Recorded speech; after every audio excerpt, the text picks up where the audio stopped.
as the Ramblers will take on a Bobcat team, Hawkeye, that they have never faced at the varsity level on a football field. I say at the varsity level because I just know you're going to come up with some nugget about how they saw them back in 7th grade. The Houghton Lake Bobcats, of course, one of two brand new teams to the Highland Conference. The Ramblers were very unwelcoming hosts to the Bucks last week as they went into Roscommon for Roscommon's first visit in the Highland Conference and gave a 31-0 shellacking. And no doubt Coach Pat Maloney and his boys hoping to be just as poor Highland hosts to the Bobcats tonight. That's right. The Bobcats came out with their opening week loss to Beale City, scoring on the opening drive on a deep bomb pass. That was the only scoring they were able to muster against the Beale City Aggies. But McBain's coming in limping a little bit. And it's going to be interesting to see how they respond to adversity because they'll get the first test of it this week. Yep, you mentioned to me off the air that there are some dings, if you will, in the Rambler lineup.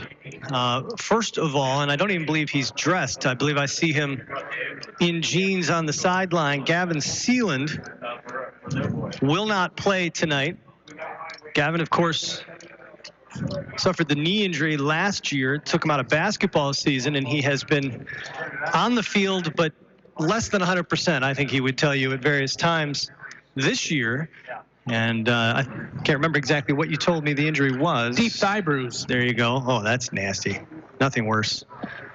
Nothing worse. And so Gavin will not play tonight. George Brown III, who left both games, first and second weeks, late in the first quarter, has been cleared. He will play tonight.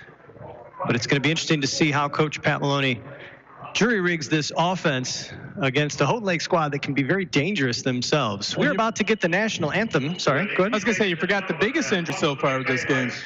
The band director, Heather Wiggins, has a tendonitis in her shoulder, took a cortisone shot today, and she'll be only limited to 5 minutes of directing. She has someone that can step up that may be a drum major or something. We'll have to talk about that after the national anthem. Ms. Wiggins will lead the marching band. We'll keep it right here for it. Here's the McBain Rambler Marching Band.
Those dulcet tones you heard during the national anthem belong to the one, the only, Harv Lucas, the long time PA announcer here in McBain. And always a treat to stand next to Harv and listen to him sing the national anthem like that. Even Rich Spicer, our board op for the second week in a row, overqualified board op, noticing and commenting to me in the Skype chat how much he was enjoying that. Great job by the McBain Rambler Band. And you add that, you add those pipes from Harv Lucas, and it is a lot of fun to listen to. Well, Hawkeye mentioned to me that the Bobcats won the toss, and they are deferring to the second half. So McBain, I assume, will be receiving the opening kickoff here in McBain as we get ready to start things off here in week 3. This is the Shepherd's Insurance Agency broadcast booth that we're broadcasting from, and this is your Pluger Mechanical pregame show. Licensed and insured for all your new installations, HVAC services, and light plumbing. Call Aaron or his brother Brad at 282-3194. That's 282-3194. Hawkeye, How about some Northern Truck Service starting lineups? You want the whole thing or just the defense? You tell me whatever you'd like to give. All right.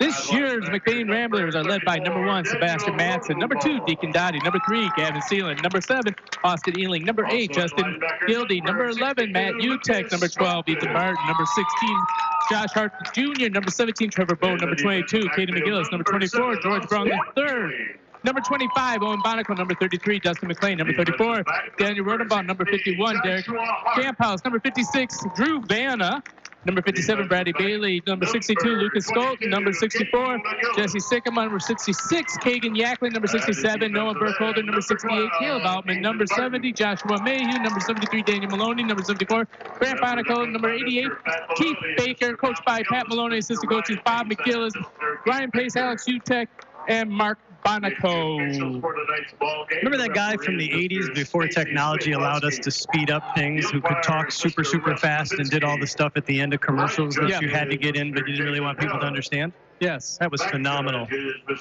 Phenomenal. Thank you. You're listening to WCDY, McBain, Cadillac, Lake City. It's the McBain Ramblers and Houghton Lake Bobcats, week 3 of the 2019 high school football season. Our first home game here on the McBain schedule. They are 1-1 as they come into this game. Dropped their opener to Kingsley, 36-6 before the 31-0 win over Roscommon last week. The Bobcats come into this contest 0-2, lost to Oscoda 14-12 in their opener, and then lost to Beal City 21-8 last week. As Hawkeye mentioned, a 75-yard touchdown bomb from Trent Ordaway to Jake Jobin was the only scoring they got. They did lead 8-7 at the half, but Beal City, being Beal City, came back and got the victory. Also back for the kickoff, number 34, Daniel Rodenbaugh. McBain in their all-green uniforms here at home. Those same gold helmets with the wings on either side, gold lettering. Easy to see. Bobcats in their road black pants, white jerseys with green numbers and green helmets, also easy to see. Thank you to both teams as boot goes to ball, and we are underway here in McBain. Ball taken at around the 10-yard line, bouncing off one defender and then scampering through the middle up beyond the 35-yard line is Daniel Rodenbaugh, and he'll give the Ramblers solid field position, give him the 37. That's where McBain will start. Yeah, McBain had a nice wall set up there, good push on that return, and it looks like they might try and see if they can get a speed offense going, as Deacon Dottie will be your starting quarterback today. Deacon Dottie, the junior who stepped in week 1 and did a fine job for George Brown III, saw time again last week after George left. They come out in the 4 spread. They send a man in motion. It's Rodenbaugh. Handoff is in the middle. Dottie's going to pull it out, and then Dottie will get dragged down back at the 28-yard line. Dottie wanted to hand that ball off to Owen Bonico, who's in the backfield with him, Hawkeye. And as they were standing, there was 3 of them, 2 of them, and a couple of white. And Dottie pulled it out of Bonico's midsection, tried to run around the edge, and then got dragged down. Well, that was actually a very headsy play by Dottie because Bonico had nowhere to go on that one. Neither did Dottie. Back to the 28-yard line. It's a 9-yard loss. It'll bring up 2nd and 19 now for the Ramblers. Dottie is going to hand this off to Rodenbaugh. Rodenbaugh will try the left side of the line, get up to about the 32-yard line, give him 4 back. It's going to bring up 3rd and about 15.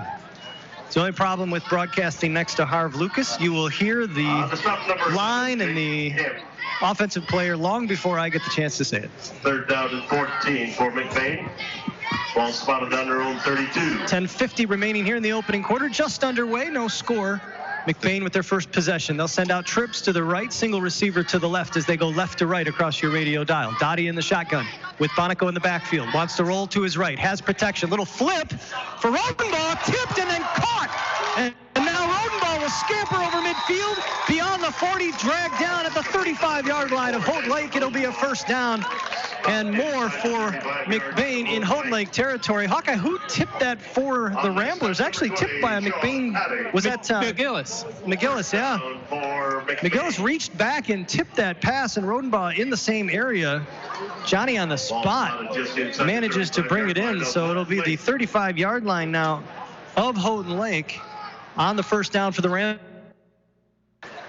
4 receivers split 2 either way now for McBain. McGillis and Ethan Bart on the near side. Dottie's going to keep it himself. He's got room up the middle. Dottie across the 30-yard line and brought down at around the 28. 7-yard pickup for Duncan. I keep calling him Duncan Dottie. Why do I want to call him Duncan Dottie? Deacon Dottie. On stop number 24. And it'll bring up second and about 3 now for McBain. Is there even a person named Duncan Dottie? Why do I keep wanting to say that? I don't know. Maybe they should have called him Duncan. It'd make my job easier. Or you learn Deacon. It's a good point. Deacon's a great name. They will now put Deacon in the shotgun all alone. Man in motion is McGillis, and the handoff is to McGillis, and McGillis is going to get dragged down by a herd of Bobcats, a pack. I don't know. There's a lot of white jerseys, and they will bring him down back at around the 32. Loss of 4. And it'll be 3rd and about 8 now for the Ramblers. Quickly to the line. Again, receivers split either way. This receiver set, their most common look this year. They send Rodenbaugh in motion going left to right. Dottie now will roll out to the right. It's a little chip block for Bonico. Looking deep for Barton, and it's incomplete. Barton had inside position on his defender, but he just couldn't pull it in inside the 5-yard line. And it will bring up 4th and 8 now with 9 minutes remaining here in the opening quarter. No score. 8 for McBain. You know, we've seen some pooch punting here when George Brown was the quarterback. And with Deacon coming out, I wouldn't be surprised if... Austin Ealing ran in. So that would mean that Rodenbaugh. Yeah. Daniel will be the punter. Daniel Rodenbaugh will be your quarterback / punter in this situation as they send trips to the right. It's the same look as usual. Houghton Lake has to play defense. And now Rodenbaugh wants to throw. He's grabbed, and he will get dropped back at the 39-yard line. So the Bobcats defense getting in. Daniel Rodenbaugh was going to throw all the way. There was not even any consideration faking the punt on that play, Hawkeye. But it blows up, and the Bobcats will take it back. Turnover on downs at the 39-yard line. Yeah, they thought when you send out your starting quarterback and you bring in your 3rd string that the defense would not be coming all in. But the thing is the Bobcats never sent a man deep and still had 11 up within 15 yards. So our first look at the Houghton Lake offense and senior quarterback Trent Ordaway, who will start under center. Offset I formation behind it. And the handoff is to Brian Morgan, who has the right edge, and Morgan stiff-arming his way up the right sideline inside the 40 down to the 35. They're going to say he stepped out of bounds at about the 38-yard line, but a big first down run for Brian Morgan, who had 75 yards on 23 carries last week against Beale City, and a 2-point conversion. It'll be first down Houghton Lake at the Rambler 38-yard line. Yeah, he's a kid that you got to keep him in the middle and contain, because if he gets out in space, you are going to be chasing his shadow the whole time. Another offset I. This time they'll give it to the fullback, and the fullback trying the left side, and not much there. I'm going to assume that's Brock Lindsay. Number 25, Spencer Evans, the ball carrier. They're going to say it's Spencer Evans. Very short gain on the play. It'll be second down and 10. I trust our spotter PA announcer On team the here in initial hit, number McBain. 12, Ethan Burton. No gain. It'll be second and 10. 8:15 and counting to go here in the opener. No score. Houghton Lake with their first possession of the game, going right to left. Offset I again. Ordaway will hand it off to Morgan. Morgan trying the right side, and he is stacked up 13, Brian Morgan, and brought down shy of the 35. Give him the 36, couple yard gain. It'll be third and 8. Third down and 8 for the Bobcats. Great penetration there by Trevor Bode as he was able to cut him down after only 2-yard gain. Is it weird that I consider it a victory when I can get the down and distance out before Harv does? You know, everything is a competition in life. Everything.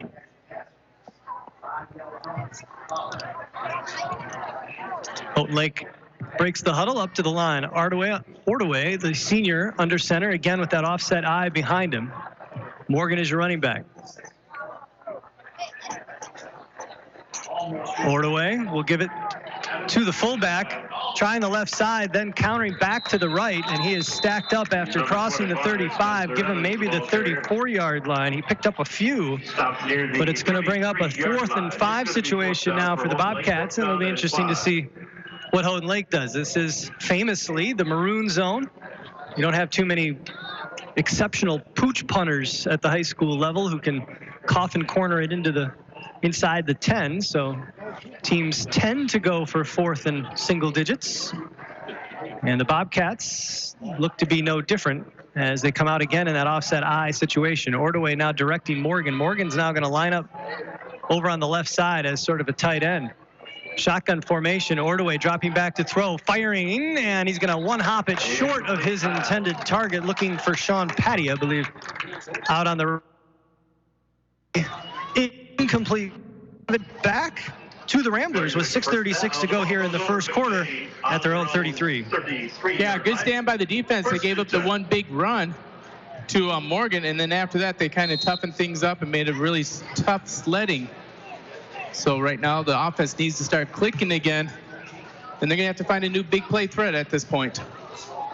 Ordway, by all accounts, has a great arm if he can be protected. They do have 3 sophomores, I'm told, on the offensive line, so that'll be interesting to see going down the road here.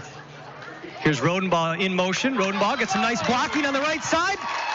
Rodenbaugh over midfield and finally dragged down by Brock Lindsay, but not before picking up another Rambler first down. And this will be at the 49-yard line. Call it the 48 of Houghton Lake. On the 48-yard line of Houghton Lake. That's a first down for And you'll McVeigh. recall, Hawkeye, the Ramblers shot themselves in the foot repeatedly last week with holding penalties. A couple of big plays now already, and no flags on the field.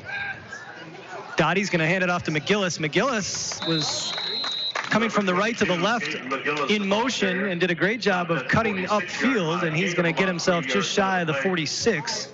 A couple of yard gain, it'll be 2nd and 8.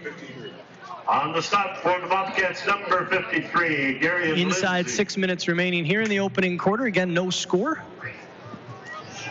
Coming to you live from the Shepherd's Insurance Agency broadcast booth. Our thanks to Pluger Mechanical for sponsoring our pregame show. Shotgun formation. Dottie will give it to Rodenbaugh. Rodenbaugh trying the middle of the field, and he will penetrate the 45 and not much else. Give him the 44. A couple of yard gain. And it's going to bring up 3rd and a long 6 now. 56, Jack Sully. It's going to be 3rd down and 6 for McVeigh. Yeah, they had a little trickeration on that play as they went with the unbalanced line, as they actually had the tight end at the tackle position, and they moved Drew Van over on the near side to try and confuse the defense of Houghton Lake. But sometimes when you outthink yourself, you get yourself in trouble. Right now they have another unbalanced line again and going the opposite direction. Yeah, a lot of green jerseys on the line, shifting positions. Come out with just 2 receivers, one either way. Dottie will give it to Rodenbaugh, and Rodenbaugh is snagged, but there's a flag. Comes out like a kite. Holy moly. Referee. Usually they've got a little less than that. We're going to get a personal foul. Horse And that's going to be a horse collar tackle on the Bobcats. And I will say, Rodenbaugh did go down awfully awkwardly, spun to the ground. And that is going to cost Houghton Lake some sizable chunk of real estate as they make a big show of the steps. Yeah, but You should just be doing the math. the flag in the air. That was spectacular. That was, in all seriousness, 18 to 24 inches of yellow flag on that knot, at least. Exactly. That was impressive. That thing went up in the air and came down like seriously, like a kite. I thought the wind was going to take it away. So it'll give the Ramblers first down at the 32-yard line on the penalty, and the short run from Rodenbaugh. And we're going to get motion as Rodenbaugh might have moved a little early. Illegal motion against McVeigh. I can't get over that flag. That one he didn't throw high. He just threw it forward. It'll be first down. Easy call for the referee. But I mean, that thing, I don't know how they do that. I assume it's a flag that they bunch up somehow and then not so that you have something that'll throw, right? And then you've got a trailing so that people can see it. Yeah, traditionally they use popcorn seeds in those flags that they'll put a weight wrap around and it. then, and then that way it will also stick to the ground. In this case, the referees left about 2 feet of cloth hanging off of that knot, and it makes for, you can't miss it. You know how sometimes you don't always notice there's a flag on the play? You're not going to not notice it here. Here's Dottie. Dottie will pull it out, and now Dottie diving forward will get across the 35 to about the 34 after the Ramblers on the previous play had lost 5 yards because of the penalty, and so now it'll be second in around 13. Give him the 2-yard pickup. So we approach the 4-minute mark here in the first quarter. No score. Ramblers with their second possession of the game. Both teams turning it over on downs inside the 40 of their opponents. 2 receivers split either way for the Ramblers. Dottie looking left, throwing, and into the hands and out. Full stretch attempt by Joshua Hart Jr. And Joshua had it in his hands, just couldn't pull it in. That was going to be a tough catch no matter what. Yeah, but that one, Dottie looked like he threw Chubby open on it, as he was wasn't even looking when the ball was released, but he got it timed perfectly. Yeah, well thrown ball from Dottie. Nice tight spiral up that left sideline. Just a smidge too long. Although you could argue maybe Hart didn't expect it and was a smidge too late in turning on the jets to get to it, right? Sometimes it's the receiver. Well, the thing is without a Gavin, distributed amongst the receivers to the point where they're not expecting it, and they need to start trusting themselves. Rodenbaugh in motion. They want to set something up, and now they're going to throw it underneath. And Ethan Barton with the catch has just shy of the first down. He's going to be very close. Thought he had it. They're going to mark it right around the 22-yard line, which is where they needed to get. And they're going to have the referee come over and look, and we're going to get a first down. Nope. We're going to get a... Says it's short by about a yard. Yeah, it's going to be shy. So we'll call the 23-yard line. Nice catch there by Barton. Nice throw again by Dottie. They tried to set up Hawkeye a little screen for Rodenbaugh, and I think that drew Holt Lake's attention. And Dottie with a money throw right to Barton on the right flat. 3:15 remaining here in the opening quarter. 4th and 1 now for McBain. Unbalanced line. At the 23-yard line. Yep, more bodies to the near side as the Ramblers go left to right. They'll give it to Rodenbaugh. Rodenbaugh straight up the middle, barreling his way across the 20, and he's got the first down.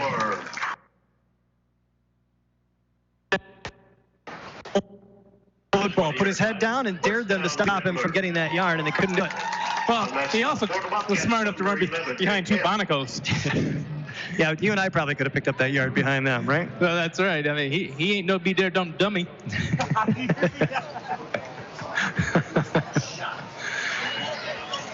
3:04 remaining here in the opening quarter. No score. McBain, though, putting together a solid drive that started back at their own 33-yard line. We are on play number 7.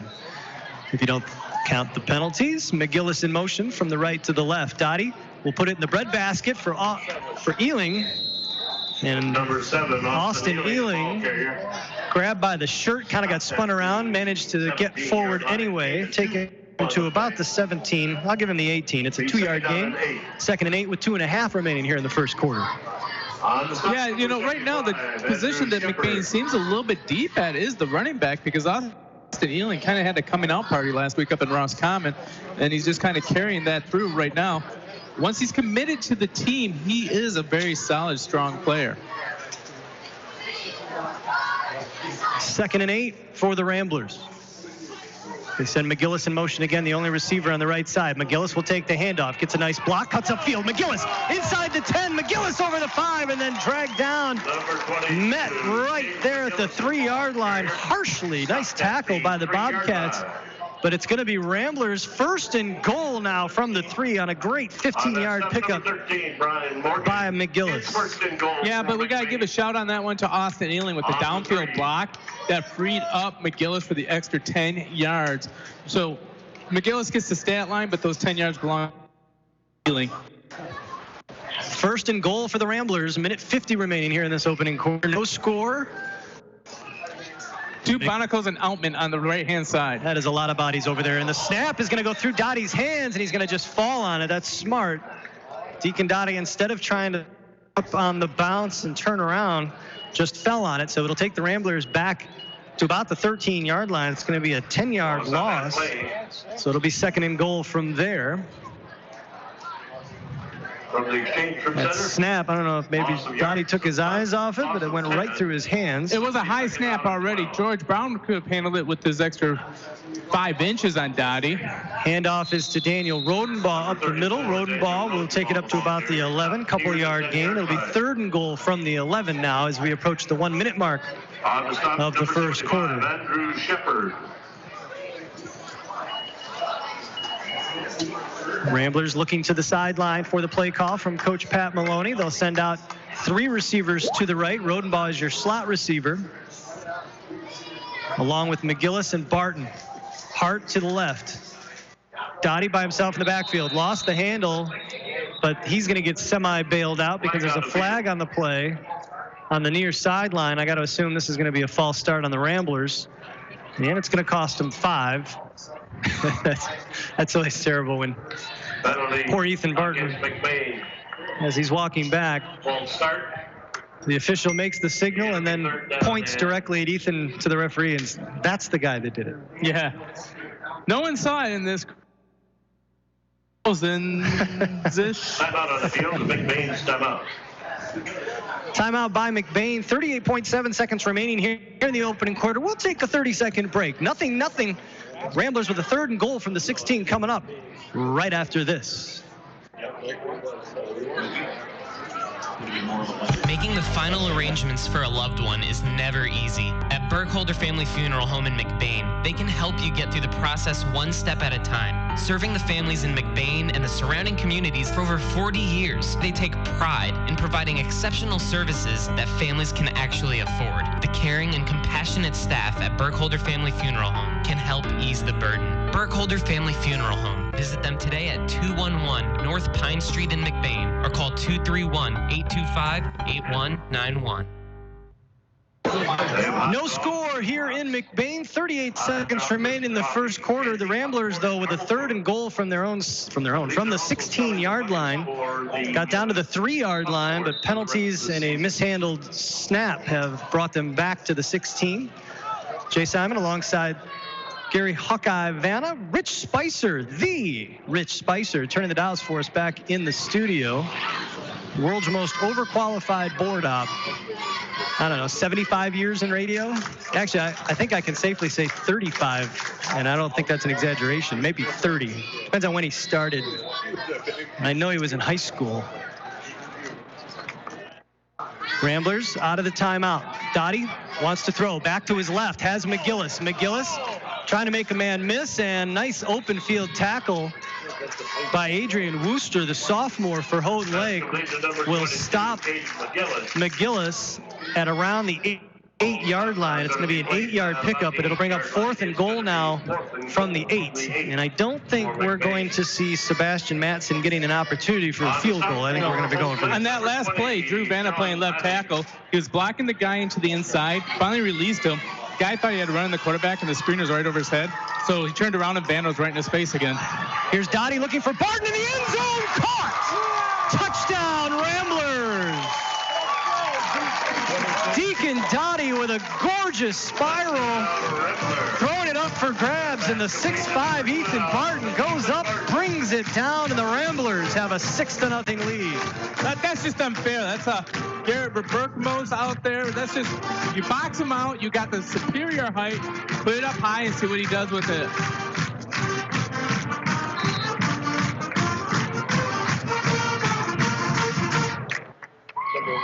Always love it when the band is here to play the fight song after a score, too. That's fun. Matson really puts a foot through that extra point, but he pulls it to the right. Strong kick, though, from Matson. I like the look, but the extra point is no good. And so after 1 quarter of play, as that ended the quarter, McBain with a 6-0 lead over Houghton Lake. We'll take a 60-second break. Second quarter action coming up right after this.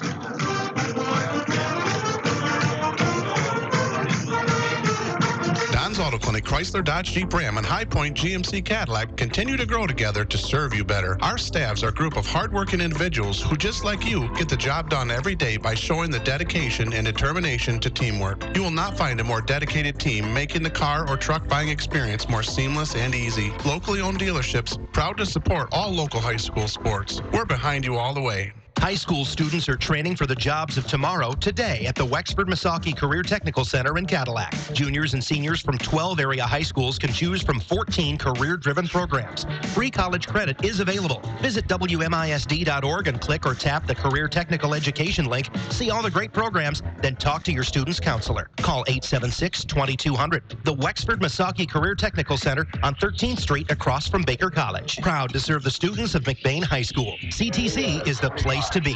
And welcome back to McBain High School. Jay Simon alongside Gary Hawkeye Vanna. Rich, 31 years in the business. Spicer turning the dials for us back in the studio. The Ramblers have a 6-0 lead following the 8-yard touchdown pass from Deacon Dottie to Ethan Barton. Barton skying and bringing it down in his hands just like they teach you to do. The extra point from Sebastian Matson pulled to the right, but it was a solid kick from the young man. And so the Ramblers have a 6-0 lead, and they're about to kick off to start the second quarter. Brant Bonico, the sophomore, will put boot to ball. A reminder, if you're leaving our listening area, head over to 107.9Wcdy.com, click the game logo. You can listen to us anywhere in the world where you get a solid internet connection. And our thanks to McLean Transmissions for their support of streaming. For anything transmission related and for quality used cars, head on over to McLean Transmissions on LaChance Road between Cadillac and Lake City. Call 779-1394.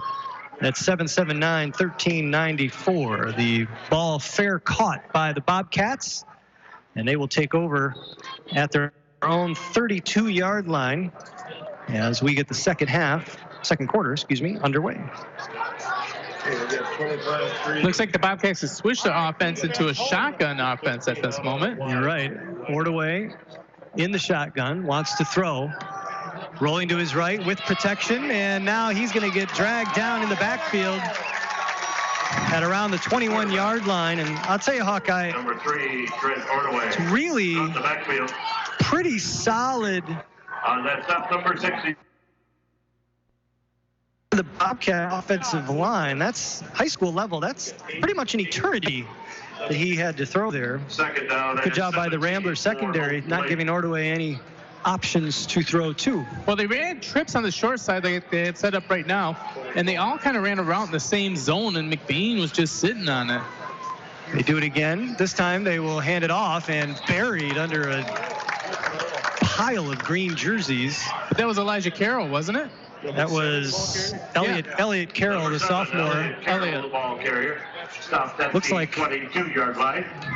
No, honestly, about the smallest player on the field for Houghton Lake. I've got to imagine if he gets free, that's a nightmare to try and catch. It's going to bring up 3rd and 17 now for Houghton Lake.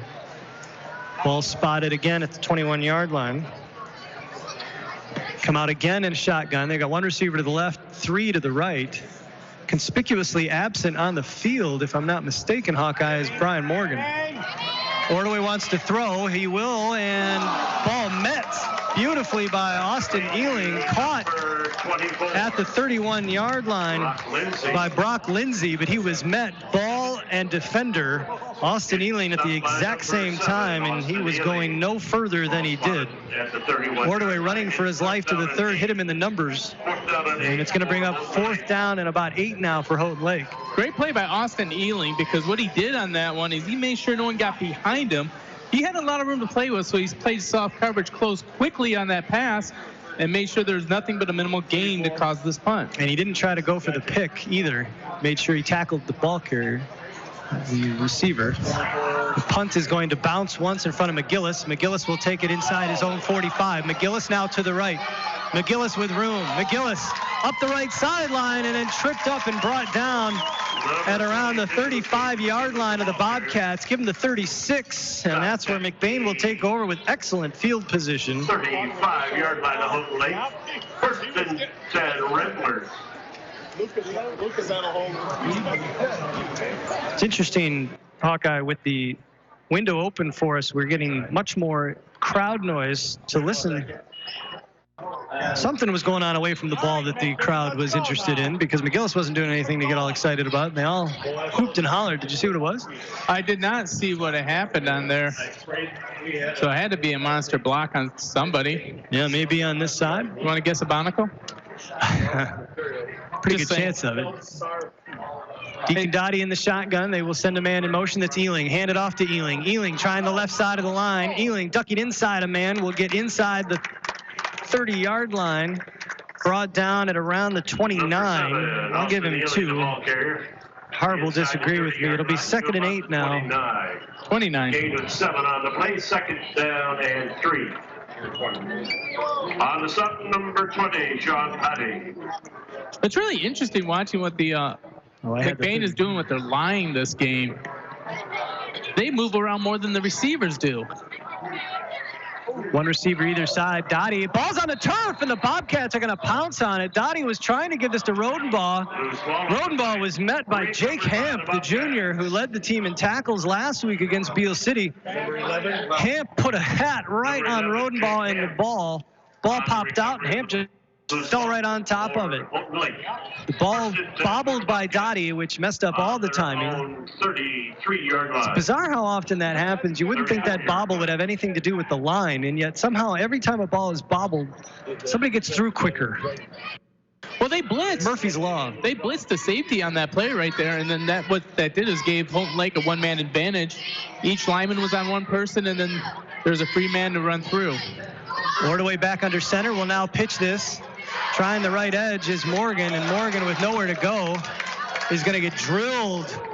Boy, I thought that was going to be close to being out of bounds, but Morgan was still in bounds on the right side.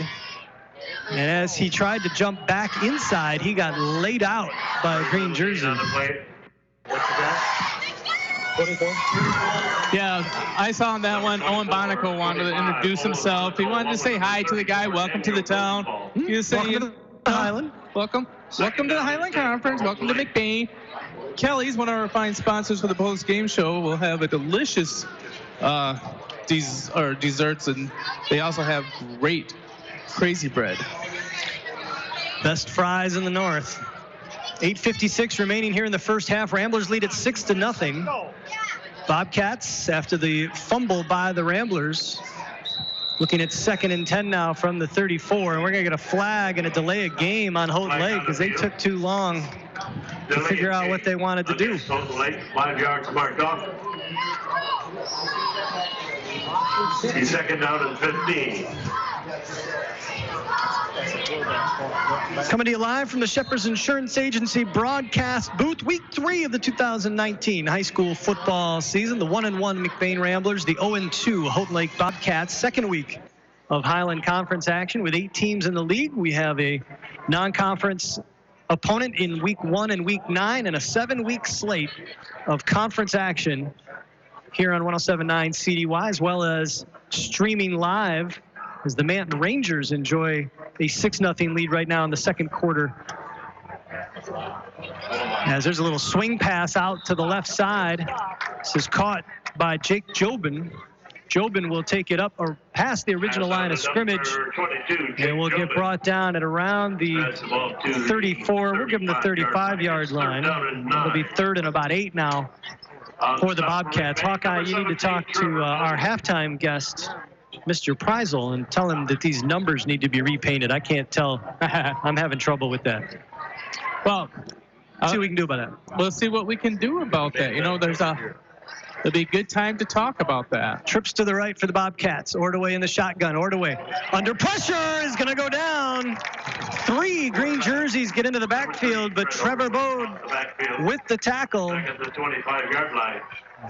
Back at the 25. It's going to be a 10-yard loss. And with 7.5 minutes remaining here in the first half, the Ramblers with a 6-0 lead are going to get the ball back, presumably, as the Bobcats will likely punt in this situation, just shy of 4th and a country mile. I'll tell you what's funny is that Trevor Bode's dad requires him to play 2 sports. He didn't want to play basketball this winter. He wanted a job, so he said, I'm going to play football just so I don't have to play basketball. Boy, are we thankful for that decision right now.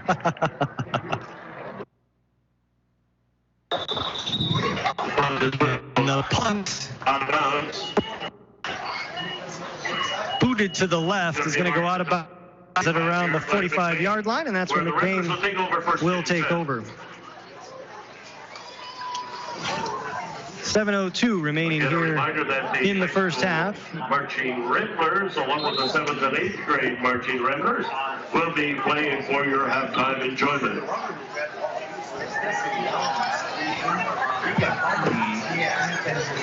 McBain comes out with a single receiver split either way. Sorry, two receivers to the right. Dottie in the shotgun. He's got Rodenbaugh in the backfield. He'll give it to Rodenbaugh. Rodenbaugh over the left side, through the line unscathed.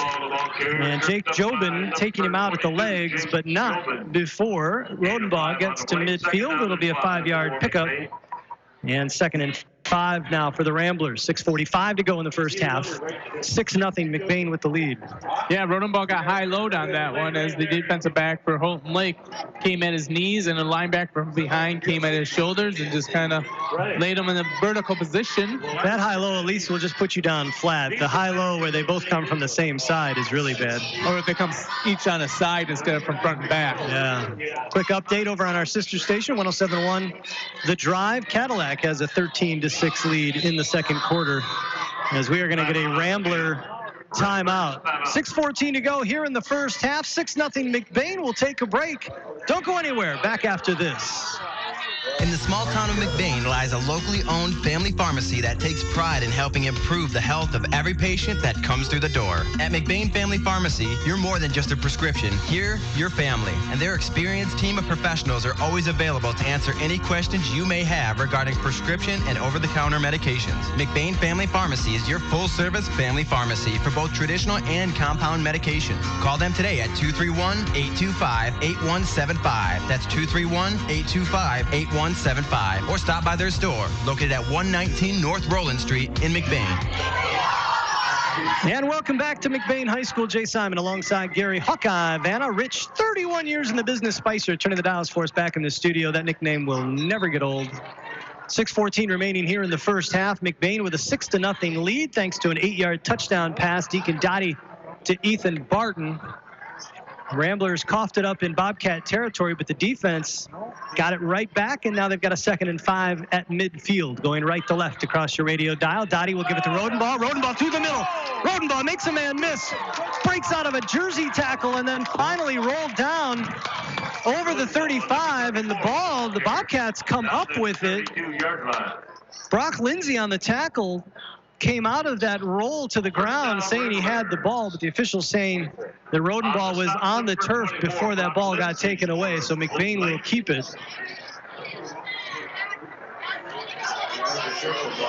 The problem and difficulty with things that happen that fast at this level is could very well be true that Lindsay came up with that ball before Rodenbaugh touched the ground, but you're never going to be able to tell, and if you don't see it right away. I just want to let you know he didn't. Okay, that's fair. And no, they don't call the officials or the Holton Lake players Hawkeye, so I'm just saying. That's a fair point. Dottie will hand it off. The inside handoff in the backfield. This was Rodenbaugh again. And nowhere to go for Rodenbaugh. It's actually going to lose a yard. It'll be 2nd and 9 now for McBain. Loss of about 2 yards on the play. 2nd down. That's fair. And we should point out then that is an advanced optometry good call by the officials, because Hawkeye says that ball did not come out early. Come on, McBain, let's go. Actually lost a couple of yards on that one. Dottie, low snap, will pick it up, and now he'll just heave it forward, and it is nearly intercepted. Owen Bonico, the intended receiver, over his head, and behind him, I think that's Brock. Nope, that is Jobin, who had an opportunity to come up with that, but just couldn't pull it off the turf. So the Ramblers fortunate that they didn't hand that back. I tell you what, Mark Bonico is hoping that play will click one day, because he can't wait to see his son with the head of steams coming up the middle, and what safety is going to be dumb enough to try and throw himself at that body at full speed. 3rd and 12 now for McBain. Dottie in the shotgun. Another low snap, and Dottie's got a fall on it. All the way back line. Loss of yardage. Another 40-yard loss. Going to bring up 17. fourth and around 16 for the Ramblers. So back-to-back low snaps by the Ramblers, causing the offense to stumble. Well, Kagan Yaklink's coming in now to be the center. And nope, they're going back to the veterans saying, hey, you started all season. It's time to man up. Senior year. Rodenbaugh will be back to punt. Last time he tried to throw. This time he will pooch punt it, but he's going to boot this into the end zone. And so the Bobcats will get it back. 4:08 remaining Back to the 20-yard line. here in the first half, and a missed opportunity for the Ramblers. They got it back at their own 45-yard line, put a nice drive together, got down to the 33 on a nice run by Daniel Rodenbaugh, but then went backward and forced to punt. And the Bobcats will get it back at the 20-yard line with 4:08 remaining here in the first half.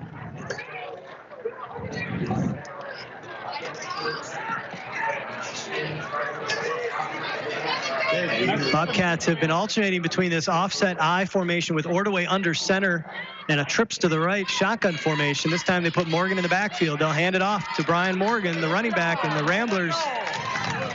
Honestly, Hawkeye, just assuming The ball carrier, Ryan Morgan. that Morgan is going to get that handoff, and he was met, I mean, I don't think I'm exaggerating, 5 green jerseys on that sideline. Yeah, they did a great job there. Trevor Bode leading the charge for the Ramblers on that convoy. But you're right, they were just great gang tackling and reading that Morgan right away. Somehow Morgan was able to pick up a couple yards. Brian Morgan, just a sophomore. We mentioned earlier, 3 sophomores on the offensive line, sophomore running back. Old Lake could be in pretty good shape going forward. We're going to get a timeout on the field. We'll keep it here. It's 6-0 McBain, 3:37 to go in the first half. Shout out to Deb, who is driving to the game primarily for halftime. Just want to let her know you're going to make it. It's going to be fine. You're not going to miss anything.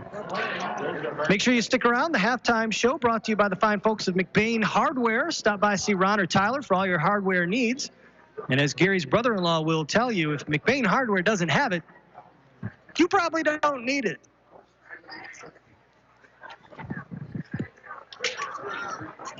Got some snap practice going on the sideline, Hawkeye. I feel like it's one of those things, it's like putting. Once it starts to go, the nerves get in, and now you can't get it back there right. When you have the yips. It's like a pickleball serve. All of a sudden, you can't get it in the box. I wouldn't know about that. Yeah, I just mentioned a pickleball reference on a football broadcast. That's definitely odd. This is the Shepherd's Insurance Agency broadcast booth. Our thanks to Pluger Mechanical, our pregame sponsor, as well as Northern Truck Service. We brought you the fastest starting lineups in all of broadcasting. Because just like my lineup, their service is fast. They'll get you in and out fast. Nice. By the way, if you're doing obscure pickleball references, do you think you might be able to post some Mike and the Mechanic music here? Whoa. Second down Yeah, and we're 2nd and 8 for the Bobcats out of the timeout. Old Lake going left to right. They come out in that offset I with a single receiver to the near side. Ordway, fake, play action, wants to throw, hit as he throws, looking deep, and it is going to be nearly intercepted. Looking for Jobin, who had a step on Austin Ealing, but Ordway, and I didn't see who it was, Hawkeye, I want to say that it was Trevor Bode. Yeah, I think Trevor Bode was the defender who came in and hit Ordway as he released that ball. Didn't get quite what he wanted on it, a little bit of a wounded duck. If he's allowed to step into that throw, I think Jobin is gone. But instead, Ealing able to close it and nearly intercepted that ball. It'll bring up 3rd and 8 now with 3.5 minutes to go here in the first half. It's just not one player's play that makes the difference, is it? That's right. They'll come out again in that offset I. Morgan is your running back. Jobin is your lone receiver to the near side. Ordway will pitch it. Now he'll hand it off to Jobin on the reverse. Jobin around the left edge, and Jobin leaping forward will pick up an extra few yards. And he is going to get brought down inside the 30-yard line. I think McBain was saying they wanted a timeout. Now they're saying they do not. No, they do. Do they? They do. When play resumes, it's going to bring up 4th and about 3 for Houghton Lake after the Rambler timeout. So this is an interesting situation. There's 3:23 remaining on the clock. Good timeout called by Coach Maloney, Hawkeye. He wants to give his offense as much time as possible to try and generate some points when they get this ball back. It begs the question, does Houghton Lake feel Brian Morgan can pick up 3 yards? That's an awfully gutsy call. Because it would be. Not only if you don't make it, you give McBain a short field and 3 minutes left. It's a fair point. It's just the kind of shoot from the hip coach I am, knowing nothing about football. If this was Tecmo Bowl, that's exactly what I would do. Oh, there was no question. I never punt in Tecmo Bowl. That's ridiculous. Stay home, boys. Back to punt is Ryan Frazier. And Frazier will hit a line drive that will skip over midfield, scooped up by McGillis. McGillis around the left edge, has some blocking. And McGillis will get over the 40-yard line before being brought down at the 39. And so the Ramblers will have excellent field position once again, as they will be at the 39-yard line. Bobcats. Now, can they go without shooting themselves in the foot? That is the... Brian Morgan made that stop for... What was that famous show? $60,000 question? $64,000. $64,000 question, yes. And other obscure references. Well, we're nothing if not obscure to our younger listeners. Parents are enjoying what we're doing, though. You mean grandparents? Ramblers going right to left. Dottie wants to throw, launching one underneath. He had Rodenball wide open.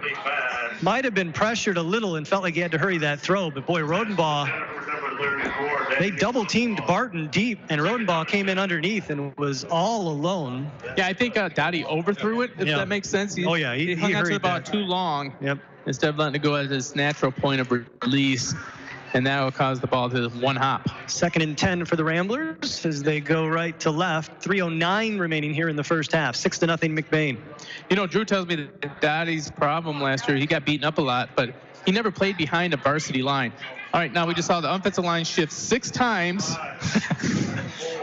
Barton will come in at the tight end position now. One receiver either way. Will Dottie get the snap off? Nope, they're going to take the flag. I'm not sure what took so long for the snap. They were in position. Barton had gotten to the tight end spot. I'm not sure what is it a silent call? Because that's the thing.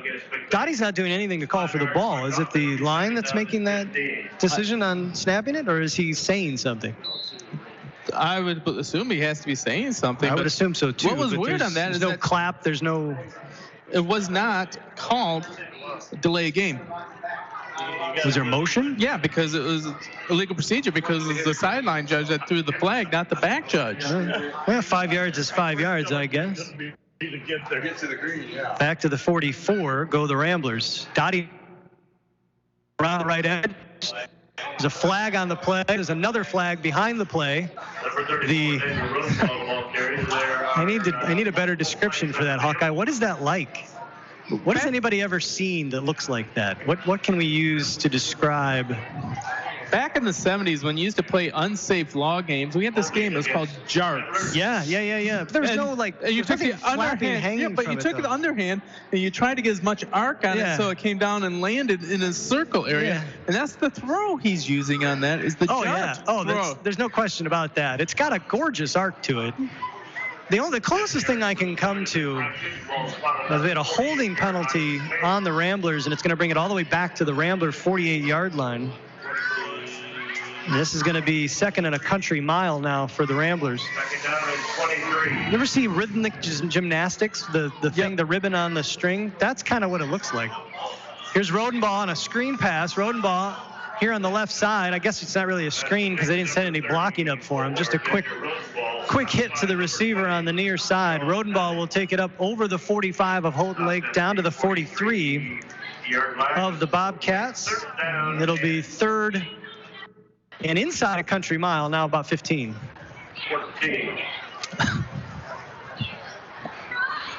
Dottie in the shotgun, trips to his right, rolling to his right, wants to throw, throws underneath, and a nice catch. That is got to be McGillis, not Barton, right? Is that McGillis? Yeah, McGillis, the other big receiver. Inside position on that one. Well, Caden McGillis, maybe giving Coach Koopman a little preview of how he can box out, as he got great inside position against his defender, held him off with that big body, and Dottie hit him right in the numbers. Well, my understanding is It's going to be fourth and short. Caden McGillis actually has the highest vertical on the basketball team. Wouldn't surprise me. Fourth and short. Dottie wants to throw over the middle, and it's going to be intercepted. Dottie looking for Bonico, was nowhere near it. Jobin with the interception, and he's going to get piled under back at the 22-yard line. But the Bobcats, with another turnover, will get it back with 1:43 remaining here in the first half at their own 22-yard line. They tried to set up that toss to Bonico over the middle, and I don't know, Hawkeye, if Bonico cut that route off a little shorter than Dottie expected, but he well overthrew him so much that the safety, Jobin, intercepted. You know, you look at that, and that's a better case scenario than an incomplete pass. They actually moved the... on fourth down, absolutely. But not as good as Bonico making the catch. That's a touch pass he has to do, and Bonico got held up at the line of scrimmage trying to sneak through there and having to pick up a little chip block. Ordway wants to throw, and well defended. Hart actually had him bracketed. Ealing was chasing him. Hart had him deep, and the ball thrown over Hart, so it'll be 2nd and 10 now. Did you just see that? The back judge, Underham Rugby, tossed it 35 yards on a dime. That's old school. Dude, it was impressive. 35. I'm sorry, I exaggerate. It was 12 to 13 yards, but it was... That's not an easy thing to do, though. No, it was like that great spin, and... I wonder if he's a good bowler. 2nd and 10 for the Bobcats as they go left to right. 1:38 remaining here in the first half. Single receiver to the near side. Morgan is the running back. Ordway, play action, wants to set up a screen, but the Ramblers blowing it up, and he'll just throw it away wisely in the direction of Morgan and out of bounds. It'll bring up 3rd and 10. That's a senior quarterback for you there. Trent Ordway, instead of trying to force that, Ramblers sniffed it out, and he didn't have much to go on, and instead throws it out of bounds. I'll tell you what, it was a great play by Trevor Bode, who read that screen and stuck with the receiver and really gave the quarterback no options. Not bad from a kid who's just playing so he doesn't have to play basketball. What is his other sport if he has to play two? Baseball. Okay. So he had to choose between football and basketball? But he's actually an excellent golfer. So why didn't he play golf? Because he comes from a baseball family. Oh, golf is in the spring. What other choice did he have for this season? Nothing. He would just play football or basketball. That's I see. 2 sports a year. Handoff is to Spencer Evans, and Evans, making something out of nothing, got hit in the backfield, spun away from a couple different Rambler defenders, and picked up a solid chunk of yardage. He's going to get out to the 29-yard line, but it'll bring up 4th and 3 now from the 29 for the Bobcats with 1:05 remaining. Ramblers have, I believe, 1 timeout remaining. No, they've used them all. They've used them all. All right. Hawkeye has the iPad of doom, and he would know. Also, he pays better attention than I do to timeouts. So they will go for it on 4th and 3s. Maybe just try to draw the Ramblers off sides here. McBain on the line, expecting that clearly, and instead we're going to get a Houghton Lake timeout with 41 seconds. Take a quick 30-second break. 4th and 3 coming up for the Bobcats. 41 seconds to go in the first. 6-0 McBain. We'll be back right after this.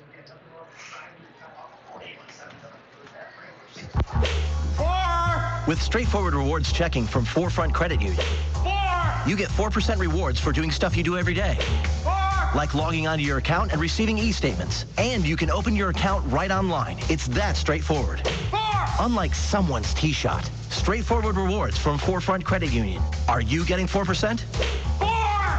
4.08% annual percentage yield. Rate subject to change. Interest paid on balance up to $15,000. Some requirements apply. Insured by NCUA. And welcome back to McBain High School. Jay Simon alongside Gary Hawkeye Vanna.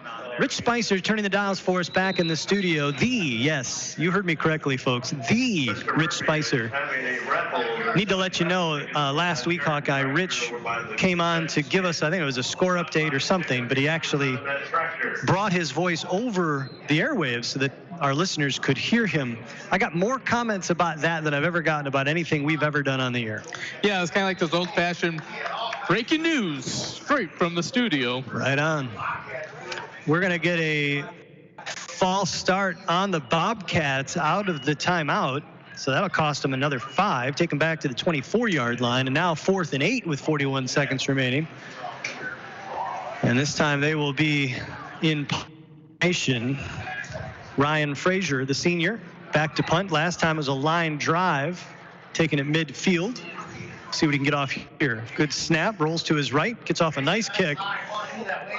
It's going to die at the 45, take a Houghton Lake roll, and be down at midfield. So with 32.3 seconds left, we might, Hawkeye, see what Caden McGillis or Ethan Barton are capable of doing on a throw-up ball there.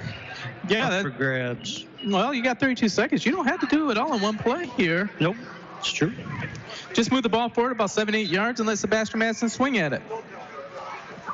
7 or 8 yards. Well, they're at the 50-yard line. I'm thinking they got to get to the 20 to give Sebastian a shot at this, at least. I don't think you want Sebastian trying a field goal beyond the 20-yard line, although he would have the wind to his back, if I'm not mistaken, based on how things are moving out there. Yes, and it is a big breeze. It is a pretty good breeze. The Ramblers have enjoyed the breeze here in the second quarter. This is Wildcat basically with Rodenbaugh. Rodenbaugh will take it straight up the middle, and he'll pick up 5 to the 45-yard line. Kind of a Wildcat look for the Ramblers as Deacon Dottie on the sideline right now. 15 seconds to go. Ramblers quickly to the line. Bonico in the backfield with Rodenbaugh. Trips to the right. 8 seconds remaining. Rodenbaugh wants to throw. Rodenbaugh will throw it up for grabs, and Jobin will pick it off. Did he the clock? Jake Jobin with another interception, his second of the night. And the Bobcats will take it back at their own 18-yard line, and we'll see now if Jake Jobin goes to the sideline, Hawkeye, and lobbies to get his own opportunity to just sprint someplace and take a chance at it. A knee would be prudent, but you never know. Yeah, you never know in this case. But I don't know. Get the ball in the hands of Morgan and see what he can do. It's kind of like the Lions when they had a player, some scrub named Barry Sanders, right before the quarter or anything like that, would just give him the ball and see if magic could strike. Josh Hart Jr. back at the 45-yard line, so Ramblers making sure that they're not going to let anybody get behind him. Hart now will linger up to around the 38, but he throw it to Jobin. Jobin will try to make something happen. Jobin avoids one tackler, 2 tacklers, and the third one coming in will take him down. That last tackler, Owen Bonico. And that will do it for the first half of play. The Ramblers with a quick early touchdown and then a lot of punts and turnovers in that second quarter. Enjoy a 6-0 lead after one half of play. We'll take a break. The McBain Hardware Halftime Show coming your way right after this. McBain Rural Agricultural Schools is looking for the next generation of Ramblers. If you want to give your child the gift of a great education, make McBain Rural Agricultural Schools your school of choice. Every McBain Rambler gets a MacBook or iPad, a strong curriculum, including a variety of vocational programs, great athletics, and access to a brand new state-of-the-art performing arts center. Because great performances shouldn't be limited to the football field and basketball court. School of Choice is now open, which means a huge decision for your family is upon upon you. If you want a school that will challenge your child, support your child, and celebrate your child's individuality, make sure McBain is on your short list. It's never too late to change schools, and McBain is accepting students K through 12th grade. For more information, visit mcbain.org or call the superintendent's office at 231-825-2165. That's 231-825-2165. 231-825-2165. We've all been there. We rely on our vehicles more than ever to get us where we need to go, safe and sound. McBain Auto Service is open Monday through Friday and are fully licensed and insured to serve you. With over 50 years combined experience, they specialize in everything from brakes to engine repair with no job too big or small. Stop in for a safety inspection. McBain Auto Service, located at 9438 South Maury Road in McBain, or call 231-825-2729.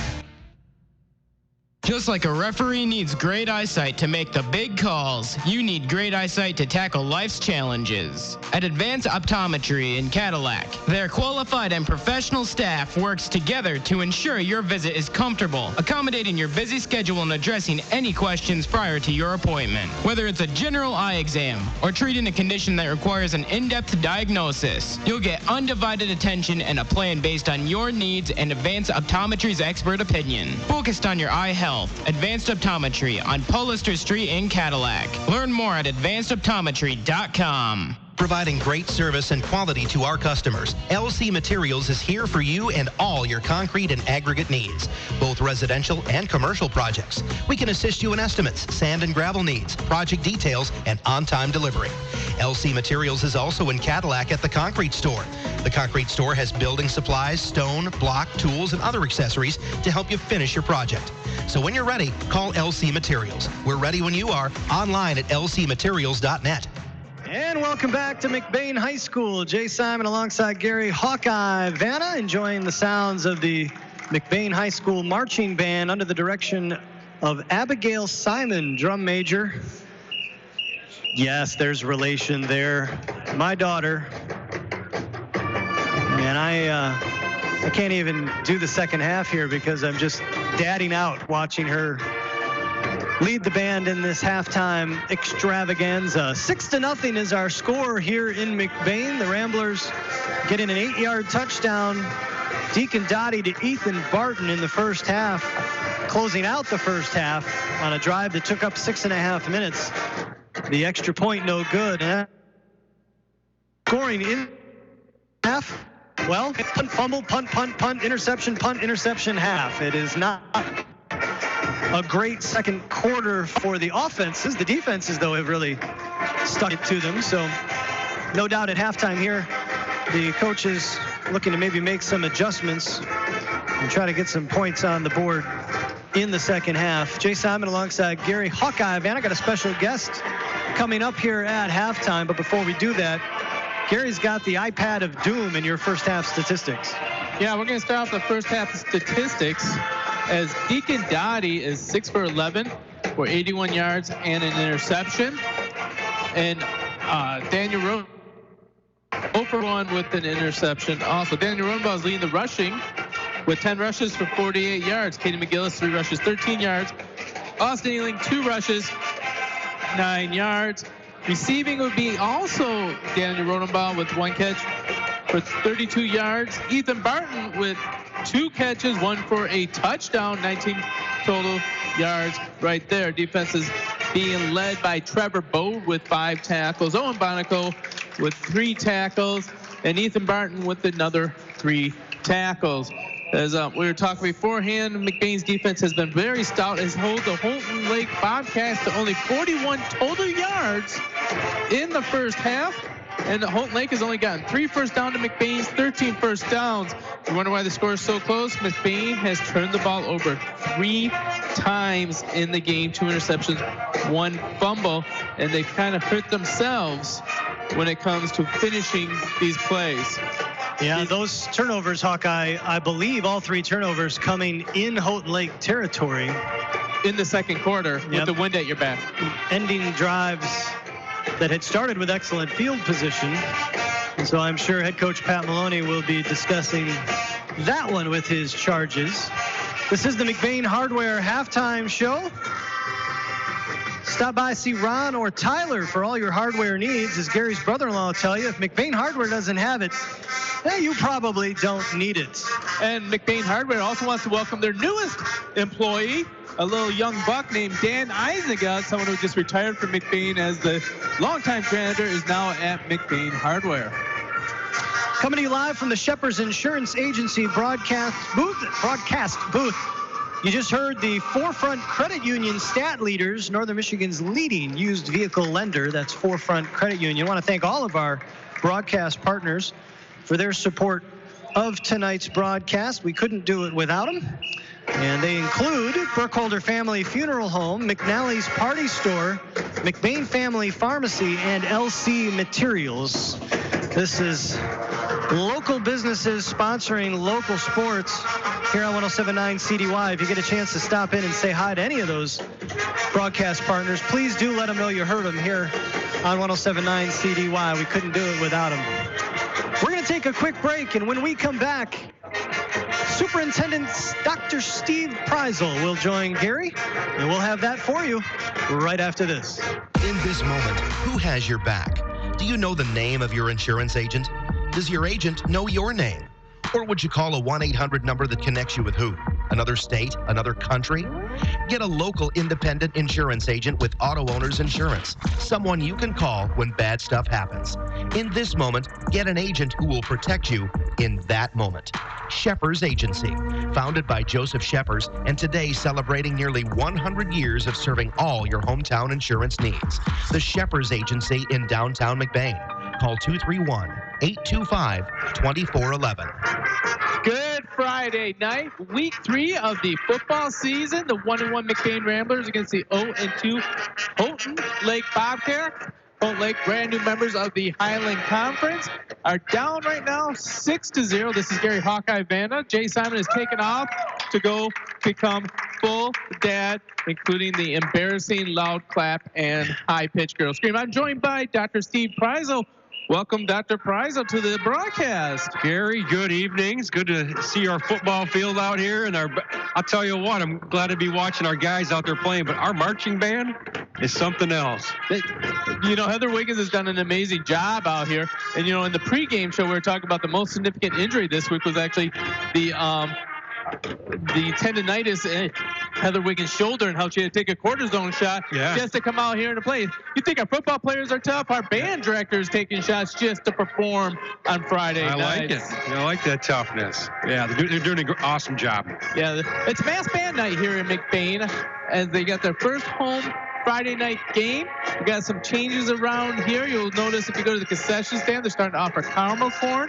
We have Cornerstone Coffee now featuring doing the coffee and the hot chocolate here, taking the stress off of the concession stand itself.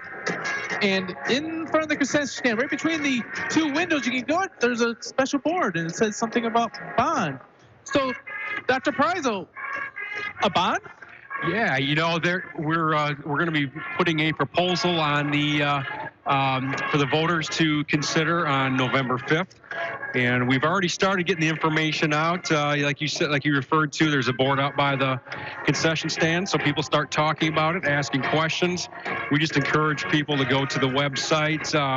If you have our app, it's right on our McBain Rambler app as well.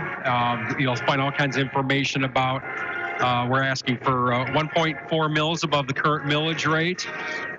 It's $14.29 million, and it's really about supporting our kids with technology, the safety with the buses. We need to be doing some things with our parking lot and repaving, rerouting how we do traffic. Anybody that's seen our traffic out here in the morning, we really need to improve that in terms of safety. And then we just have upkeep with our air handlers and boilers and flooring and ceiling and everything else just to maintain our nice district here. So we're getting out to the townships. We're getting out to the village council, board meetings. We'll have 2 events in the auditorium as well for community members on October 1st and 18th at 6 p.m. if they want to come out and get more information. Okay, so October 1st and the 18th, there'll be a question and answer session after a presentation. So basically what we're asking people to get your information together, get your questions, what you don't understand, anything like that, and ask them. Come out, don't be shy, and really talk about that. And there'll be some follow-up on the Rambler Review, one of our stations, where we will actually take questions that are sent in and ask them directly to you to give you a chance to do that also. So the bond's coming up. Technology, it's all about the kids, really. It's safety and stuff like that. How's this different than the last bond? You know, probably the biggest difference, I would say, in terms of how voters will look at it, is that the dollar amount is a bit higher. But in terms of what we're looking at for technology and busing, instead of 4 years, which the last bond was in May of 2018, I proposed to the board, and they, of course, supported it because it's on the initiative in November, 10 years for technology and buses. So the district doesn't need to come back to the voters for at least 10 years. And then we've got the facility upgrades. Some of our bathrooms, our middle school gym floor is down to its final millimeter, basically, as far as being able to sand down. And so, I think the longevity of this proposal is different than the last proposal. But, all in all, we believe these are things that we just really need to do. There's not going to be anything necessarily extravagant like a big gym or anything like that. I mean, we're upgrading things that are 20 and 30 years old. We have roofs that need to be redone. So we feel that the more information that community members get, the better. The board and I just really want voters to feel informed by November 5th. So we have, I would guess, 30 different opportunities that we're going out and speaking to people, small and large groups, the information on the website. And of course, you and I will be doing the Facebook Rambler Review, getting the information out. People like that. So we'll do whatever we can to get the information out, and then it's up to the voters to thumbs up or thumbs down. Now, I quick looked at it because I've seen the information floating around this week, and I haven't had a chance to really dig into it. But one thing that kind of caught my eye is the amount of money you're asking from the voters will still be the least amount of millage of any school in the ISD. Am I right on that? Yes, and and that's part of the information that voters will see. And that's a real credit to this board, the prior boards, and the prior staff here, that they have really been fiscally responsible. Our current millage rate is 1.92, and our neighbors average well over 4, and there's some that have over 7. So we are much below the average of the region, and even more so below the average of the state. So it's really, I've been here, this is my second year, but I can say, you look back over 20, 30 years of this district, and they have done very well financially in terms of how much money they've had to ask the voters for. Yeah, been very good steward with what they've been given. Yes. All right. Enough school business. Let's get back to this football game right now. McBain has a 6-0 lead, but it seems to be, is this only 6 points due to the stout defense of Houghton Lake, or do the errors of the McBain Ramblers? When you do the eye test, I know everybody's trying real hard. It's kind of sloppy. The ball's on the ground. Houghton Lake's playing, I think they're playing real hard. I think our guys in the second half will come out and execute a little bit better. Coach Maloney's trying different combos. You got a couple different QBs in there. And Daniel Rodenbaugh, he's been a beast here in the first half. He has been getting some yardage on the ground and through the air. So, personally, we can be a little bit more clean on offense and put some more points up on the board. But Houghton Lake's playing tough. Yeah, Houghton Lake's playing well. McBain's defense is playing extremely well, as they've only given up 41 yards to the offense. And in one play, the first running play by Houghton Lake, they gave up 18 yards. So if you subtract 41 by 18, that's only 22 yards they've given up, or 23 yards they've given up the rest of the time. So the defense has been playing lights out, but the major problem is only being up by one score. Yep. And it only takes one mistake to get tied. That's right. They need to take care of tonight. I know they're looking forward to next week and playing Lake City, but they got to take care of Houghton Lake because they're certainly not going away. But that's right. So, hey, this has been Gary Vanna. Been joined by Dr. Steve Preisel. Thank you for your time. Thanks. Dr. Prizel. Feel free to hit him up if you have any questions. We'll be talking more bond stuff, not during the broadcast, but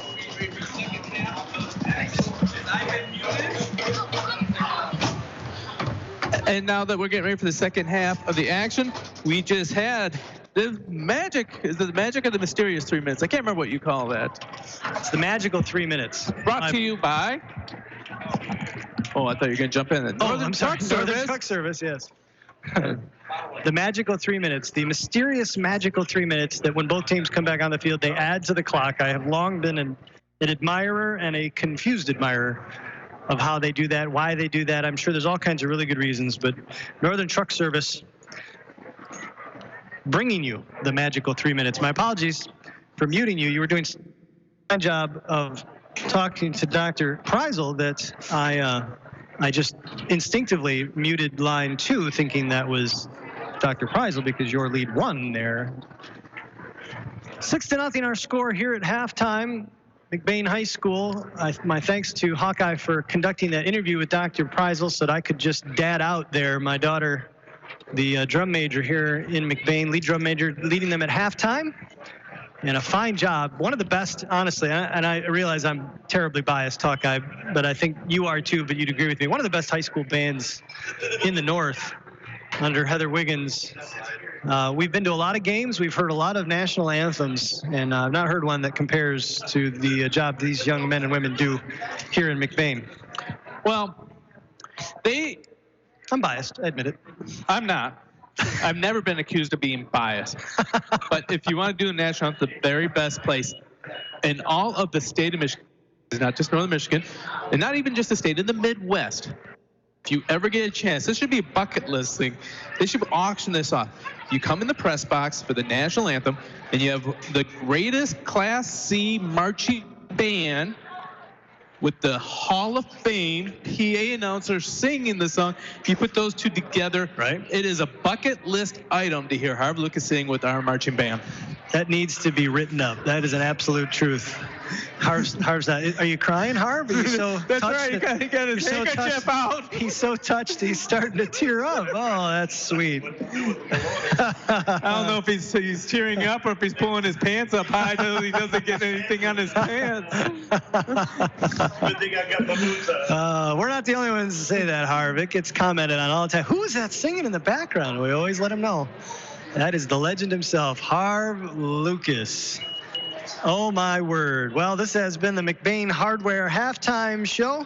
Our thanks to McBain Hardware, as well as Forefront Credit Union, Shepherd's Insurance Agency, and Northern Truck Service for their support of tonight's broadcast.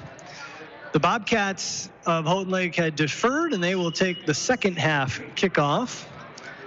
They will have the wind for the third quarter, and then McBain will have it for the fourth. Scores over on our sister station, 107.9 CDY. No change in the second quarter. So all three broadcasts that we have going tonight, Hawkeye, the scoring all happened in the first quarter or early, and there has been no change through halftime. So it is still 13-6. Cadillac leads. Manton leads 6-0, and the Ramblers also lead 6-0 here in McBain. All right, as we get ready for second half action, Brant Bonicle getting ready to kick. Owen Bonicle right next to him, giving him a little direction. Just going to try and find who Cadillac and Manton are playing tonight, because I can't recall. Kickoff taking it around the 29-yard line by backpedaling Jake Hamp, who will take it forward up to about the 37-yard line, and that's where Houghton Lake will start. Second half action here in McBain. Jake Hamp, the ball carrier for the Bobcats. Nice tackle on that one by Caden McGillis, as that is the second tackle of the game. He's had a quiet, though solid game for the McBain Ramblers there, too. So the Bobcats going right to left across your radio dial in their road white jerseys, black pants, green helmets. And try to get something going with the wind. Trent Ordaway, the senior quarterback, will hand it off to Brian Morgan. Morgan around the right edge. A couple of stiff arms and quickly over the 40-yard line up to about the 45 2.5. We'll give him the 43 because I'm a generous person, and it'll be 2nd and 4, although Harv is going to say 2nd and 5. 2nd down and 5. And there he goes. I tell you what, Hawkeye, Brian Morgan makes your heart jump in your chest every time he runs the ball. He is quick, and if he can get into the second level without the sideline nearby, that's going to be scary. Yeah, I just wonder why they don't give him a heavier diet of the ball. Again, there's that offset eye. Morgan, no receivers. The handoff is to the fullback, Spencer Evans, and Evans without much room. And there is the rhythmic gymnastics ribbon from the referee, the 2-foot flag, seriously, 2 feet of yellow streamer coming out behind that flag, thrown all the way to near midfield. We're going to get a personal foul face mask on the Ramblers. And that's too bad because they had him swallowed up in a sea of green. They did. And that's there. There's going to be no gain on the play. Instead, we're going to go forward to the 42-yard line. So I'm expecting on the next penalty from the back judge that after he throws the flag, we are actually going to see a double cartwheel, backflip, handspring, and catch the flag before it hits the ground. I'm telling you, man. It's really quite impressive. I don't think I'm selling it well enough. I've never seen a flag that big. Handoff is to the fullback again, and this time we'll pick up a bigger chunk up to about the 41-yard line. They're going to mark it at the 41. 25. Number 25, Spencer Evans. Spencer Evans, the fullback, again on the carry. It'll be 2nd and about 6 now for Houghton Lake. Early here in the third quarter, 6-0 McBain. 2nd down and 6.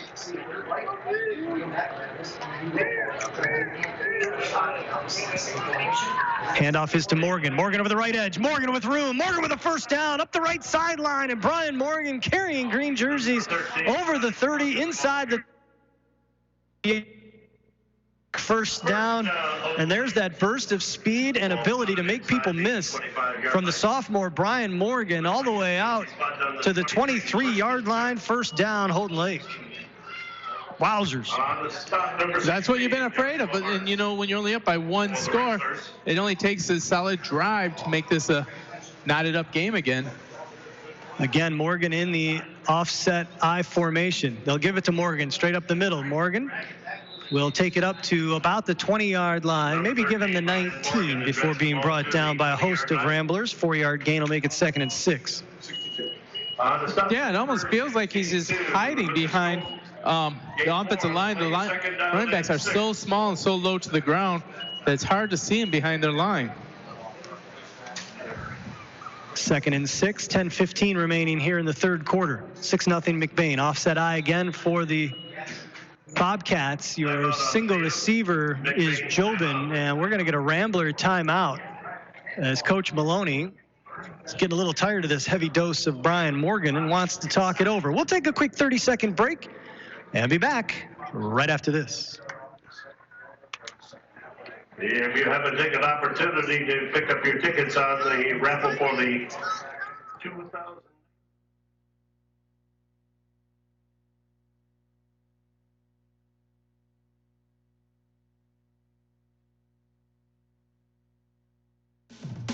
Your one-stop farm supply store is Falmouth Co-op in the heart of agriculture country. With locations at Falmouth and McBain, Falmouth Co-op has what you need to keep all your animals well-fed and healthy. Plus, bulk fuel and professional agronomy services like custom fertilizers and spraying and soil and grid sampling. Falmouth Co-op is your premier grain dealer and birdseed headquarters. And the McBain location has pizza, burgers, wings, and appetizers. Stop in today at either location in Falmouth and McBain. Falmouth Co-op is proud to support McBain's student athletes. And welcome back to McBain High School. Jay Simon alongside Gary Hawkeye. Vanna, Rich Spicer turning the dials for us back in the studio. 6-0 McBain, but Houghton Lake has a 2nd and 6 at the Rambler 19 as Brian Morgan has been piling up the yards. They're going to give it to the fullback again. This is Spencer Evans, and Evans, not much room to go. I'll give him a yard, though. He'll take the 18-yard line. It'll be 3rd and 5 now second down and 5 for Houghton Lake. And I got to assume that the handoffs to Evans, despite how well Morgan is running, Hawkeye, just to maybe keep McBain thinking and don't let him just dial up Evans or Morgan on every play. Well, you can have that, and you also wonder what kind of workload can a sophomore carry playing varsity level football. From here, he sure looks pretty sturdy to me, but it's a good question. Jobin, your single receiver to the right. They'll give it to Morgan. Morgan over the right edge. Tripped up quickly. Nice job there by the line that time, as he could not get into the second level unscathed. Stop him at the 16-yard line, and it'll be 4th down and about 3 to go for Houghton Lake. Well, Hawkeye posited earlier toward the end of the half if Houghton Lake felt that Brian Morgan could pick up 3 yards anytime they needed 3 yards. He only got 2 on that play. But look at this, 4th and 3. Good point there. I'd be stunned to see anybody but Morgan get this ball. Ramblers, 10 in the box. They'll give it to Morgan. Morgan around the right edge. Hit, dragged down, and I think he's going to be short. He is. The Rambler defense stepping up and getting the stop down at the 15-yard line, and the turnover will give it back to McBain. What a huge set of downs. After picking up the first down at the 23, the Ramblers force the turnover on downs and will get it back at their own 15-yard line. Hey, Donald Trump, you know the guy in Washington, D.C.? Mm-hmm. Why don't you give a call to Owen because he just built his own wall right there, and Morgan ran into it and ran right back down. That's why he's the best color analyst in the business, folks. First down for the Ramblers. Deacon Dottie will hand it off. This is Rodenbaugh. Rodenbaugh will try to get around the right edge. A nice open field tackle by Jobin. Jake Jobin bringing him down, but not until he got over the 20-yard line up to the 23. It is an 8-yard gain. It'll be 2nd and a couple. On the stop, number 22, Jake Jobin. Ramblers come out with a single receiver to the left. McGillis, your lone receiver to the right. That's Hart on the far side. McGillis will now go in motion as the Ramblers go left to right. And the rhythmic gymnastics flag will come out as the Ramblers moved early. I believe the 3rd motion penalty on the Ramblers in this game. It was holding last week. It's been motion. False starts on this one. Well, at least they're cutting the penalties down in half. That's right. 5 yards instead of 10. On average. On average. 2nd and 7 or so for the Ramblers. Again, 2 receivers either way. They'll try the same play. Basically, McGillis in motion. They're going to hand it off to Rodenbaugh. Rodenbaugh sheds 1 tackler and then spins around as he is taken to the ground by Sullivan Todd, the junior. Todd had his hands on the ball. Rodenbaugh did a nice job of hanging on to that. And he is stopped at around the 23-yard line. So he gets the penalty back, and it'll be 3rd and short now for McBain. Again, 2 receivers either way. Handoff is to Rodenbaugh in the backfield. Rodenbaugh straight up ahead, has the first down, and Rodenbaugh will drag several white jerseys over the 30-yard line and out of bounds. Daniel Rodenbaugh running hard has a McBain first down at the 32-yard line. That was a big, hard run by Daniel Rodenbaugh, and it was necessary to keep moving the chains like he did right there. And what they're doing is they're isolating Rodenbaugh on a cornerback and trying to make them go one-on-one, and their money is on Rodenbaugh. He's able to beat him because that's the one guy they leave unblocked in that play. 7:20 remaining here in the 3rd quarter. 6-0 McBain. Bobcats bring a blitz from the right side. They hand it off to Rodenbaugh to the other side of the line, and Rodenbaugh dancing forward up to about the 35. Give him 3. It'll be 2nd and 7. Bobcats brought 3 rushers over the McBain left side of the line, and they ran Rodenbaugh the opposite way, and he had a little room.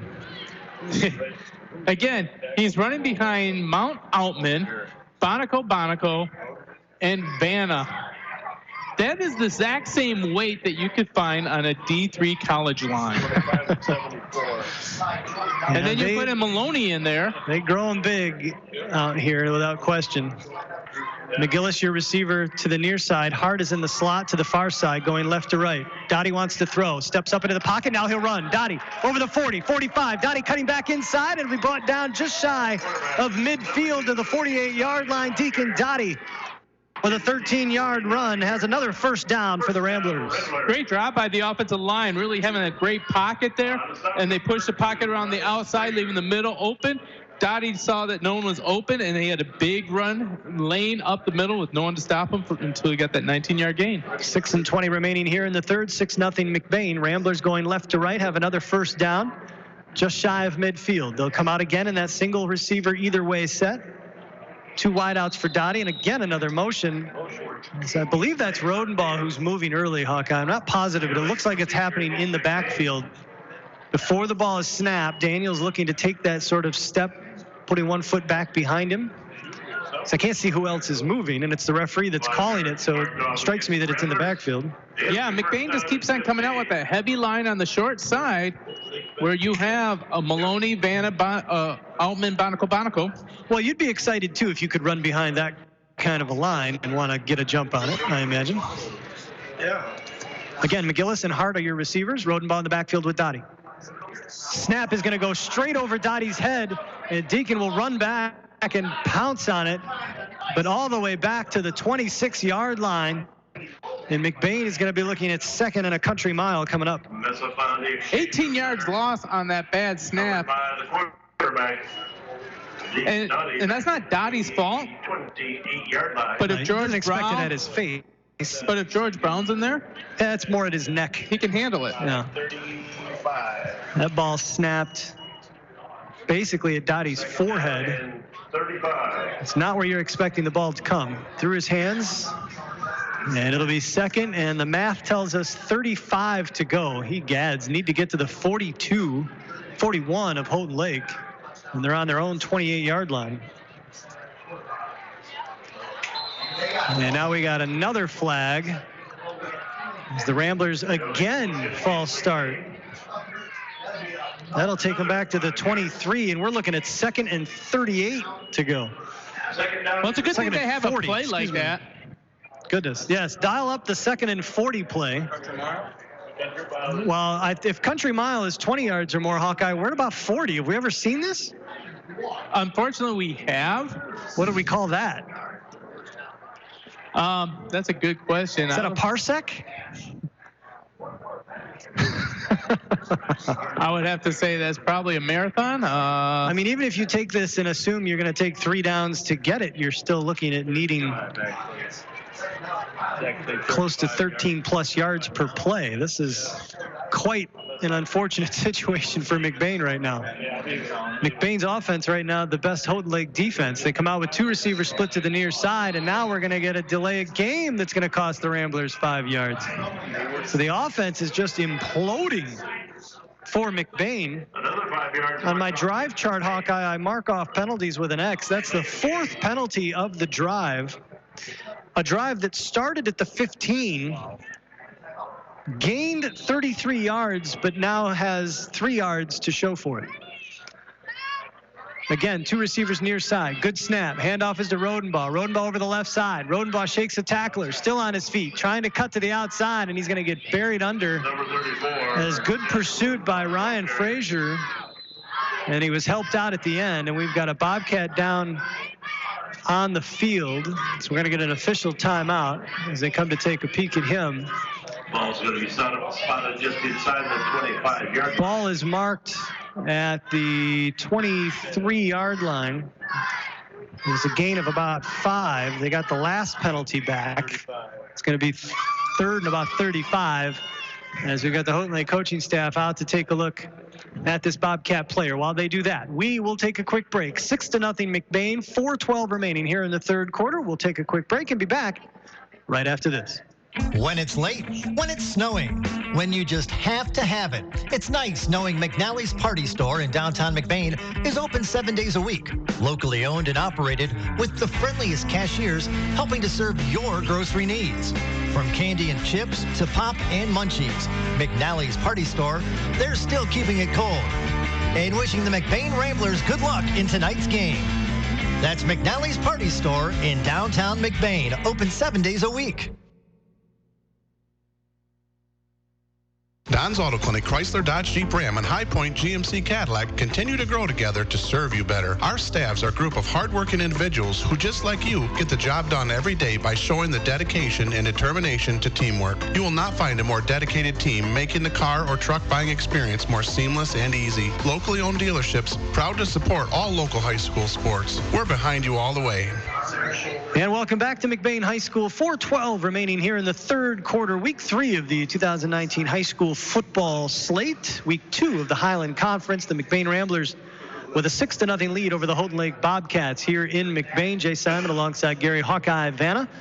Rich Spicer, the Rich Spicer, turning the dials for us back in the studio. If you're wondering why everything is so snappy, everything happening so well, so quickly when we go to break, well, that's because we got the man himself as our board op tonight. Quick update for you over on our sister station, 107.1 The Drive. The Cadillac Vikings have a 21-6 lead over their opponents, who I couldn't find when I tried to look earlier, and I'm sure when Rich gets a moment, he'll tell us.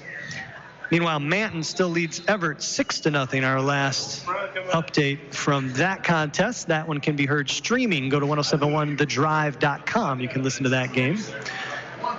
Out of the official timeout, Ramblers now with trips to the right. Dottie in the shotgun, wants to throw. Firing over the middle, and he's got McGillis, and it's in and out of his hands. Caden McGillis. A perfect throw from Deacon Dottie. Just a dime right on his hands, and McGillis was thinking about how much more yardage he was going to pick up. And instead, he drops it. And it's going to bring up 4th and 35 now for the Ramblers. What a throw from Dottie, though. Yeah, that was a perfect throw. And that if that was completed, that would have gotten at least 4th and 10. Yeah, he was near midfield on that ball. That was a frozen rope. Beautiful throw from Deacon Dottie. Anyways, Cadillac is up on Petoskey. You are correct. Rich letting me know that in the chat room. Instead, Sebastian Matson to punt. A nice punt that is going to take a Rambler bounce, and it will be down by McBain at the 43-yard line of Houghton Lake. So a nice job by Sebastian Matson with the left-footed kick. And so the Ramblers, after getting the big stop, getting the ball back, putting a nice drive together, got to the 48-yard line with a first down, but 3 penalties set them back. And the Bobcats forced the punt. So Sebastian Matson with the 51-yard punt was still 2 yards short of the first down marker. Oh, that is amazing. Houghton Lake with the ball at their own 42-yard line as they come out in that offset eye. Single receiver to the right is Jake Jobin. Ordaway under center. Ordaway wants to throw, and he is going to get hit and dropped. Ball's on the turf, and he's going to keep it. So Trevor Bode coming in from the blind side brings down Ordaway before he can let it go. I thought he might try to throw it, and instead he tucked it. And I thought it came out, Hawkeye, but I'm not certain of that. You would know better than I would. In any case, Houghton Lake will keep it, but he. And it's a loss of 7. It'll be 2nd and 17 now for Houghton Lake. Second sack by Trevor Bode this game. Once again, blitzing from the outside corner, free run, and at the quarterback. Well, that's got to be a fun position to play, right? Yeah, you got no wide receiver on this side, so why not go? Nobody tells you to watch for anything, you just go. Bode again. This time the handoff is to Morgan. Morgan getting himself over the 40-yard line. Brian Morgan, some tough yards. Kind of pulled an Owen Bonico there, running over a green jersey to get himself to the 41. Not quite the original line of scrimmage. It'll bring up 3rd and about 11. 2:33 remaining here in the third quarter. Ordaway again will be under center. Offset I again with Morgan in the backfield. Spencer Evans is your fullback. Reverse. Here's the pitch. Now the reverse. Jobin will try this side.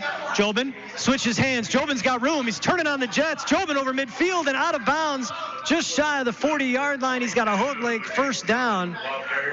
And that's a case, Hawkeye, of the over pursuit by the Ramblers, focusing on Morgan. The flip to Jobin coming back the other way, and it leads to a big first down for Holt Lake at the Rambler 38-yard line. Well-designed play. Second time we've seen it. More importantly, though, after all those Morgan runs, Ramblers, again, over pursuing on the left side. Well, you got to give Ordaway big credit for blocking Trevor Bold, the only one who stayed home for the McBain Ramblers, and kicking him out just to give him the great path for the first down by Jobin. Ordaway under center. He'll give it to Morgan, and Morgan up the left side, but nothing doing. It was a great wrap-up and tackle there by Ethan Barton, who stepped up and grabbed him around the waist. Morgan will get up to about the 37, maybe gave him a yard or so. It'll be second and about 8.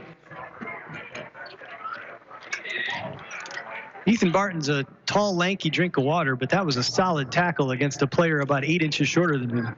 Yeah, he's doing a great job playing both ways for the Ramblers right now. About a minute 35 remaining here in the third. Ramblers still lead at 6-0. Houghton Lake has threatened, but they have not been able to punch it in.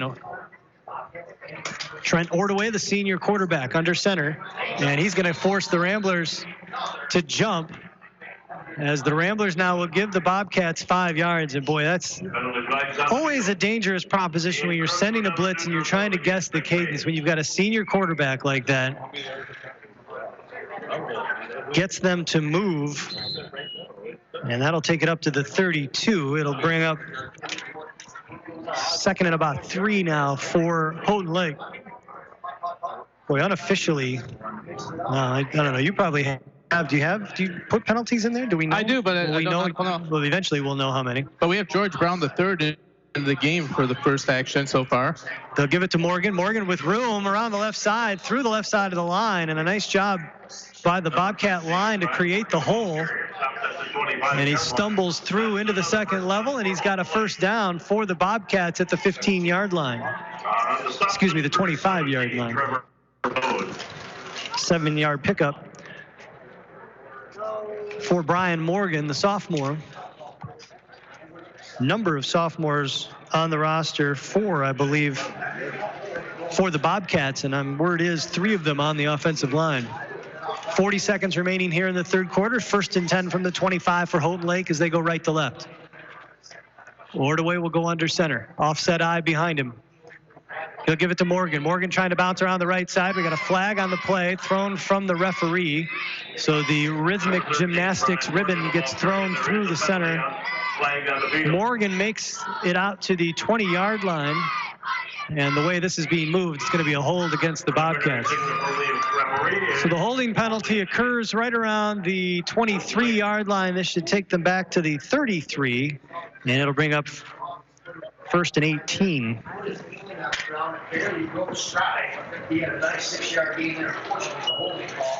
24 seconds remaining here in the third quarter. 10 yards from the point of infraction. Well, I guessed. Looks about the 32.5, we'll say. 17 yards. First and 18 for the Bobcats. Again, offset I. Jobin, your lone receiver to the right. Ordaway gives it to Morgan, and Morgan is stacked up and drilled. Brian Morgan, the ball carrier. Taken directly down by George Brown III in the middle of that linebacker core. It's going to bring up second and about 15 for the Bobcats.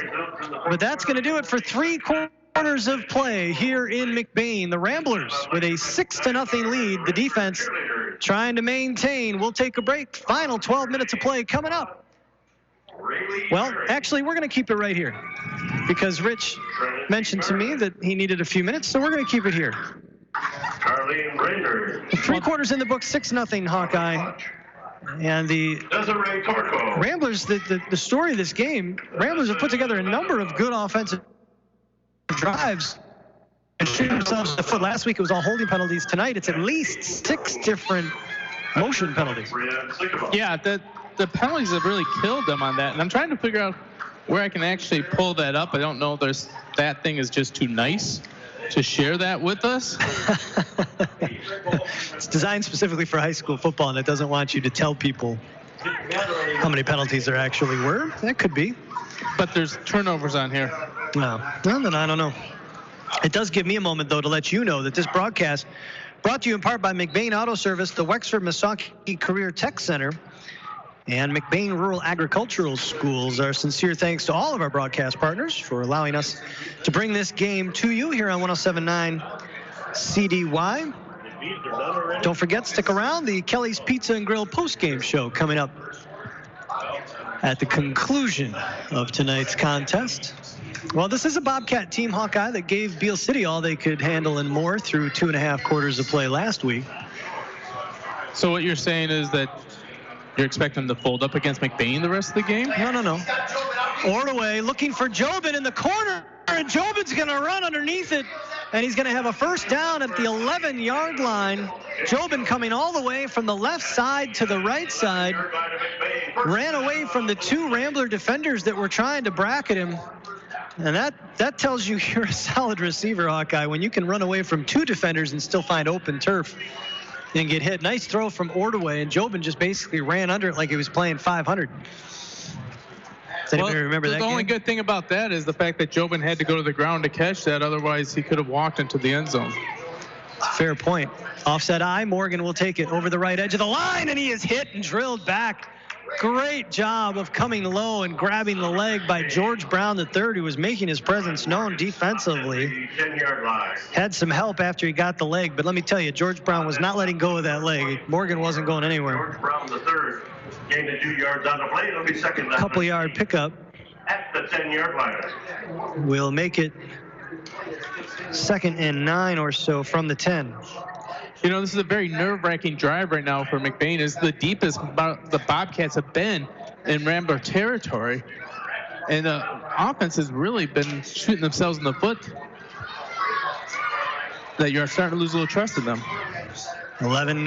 Inside 11 minutes to go here in the ball game. Ordaway wants to throw. He'll sling it out to Jobin, and the pass dropped.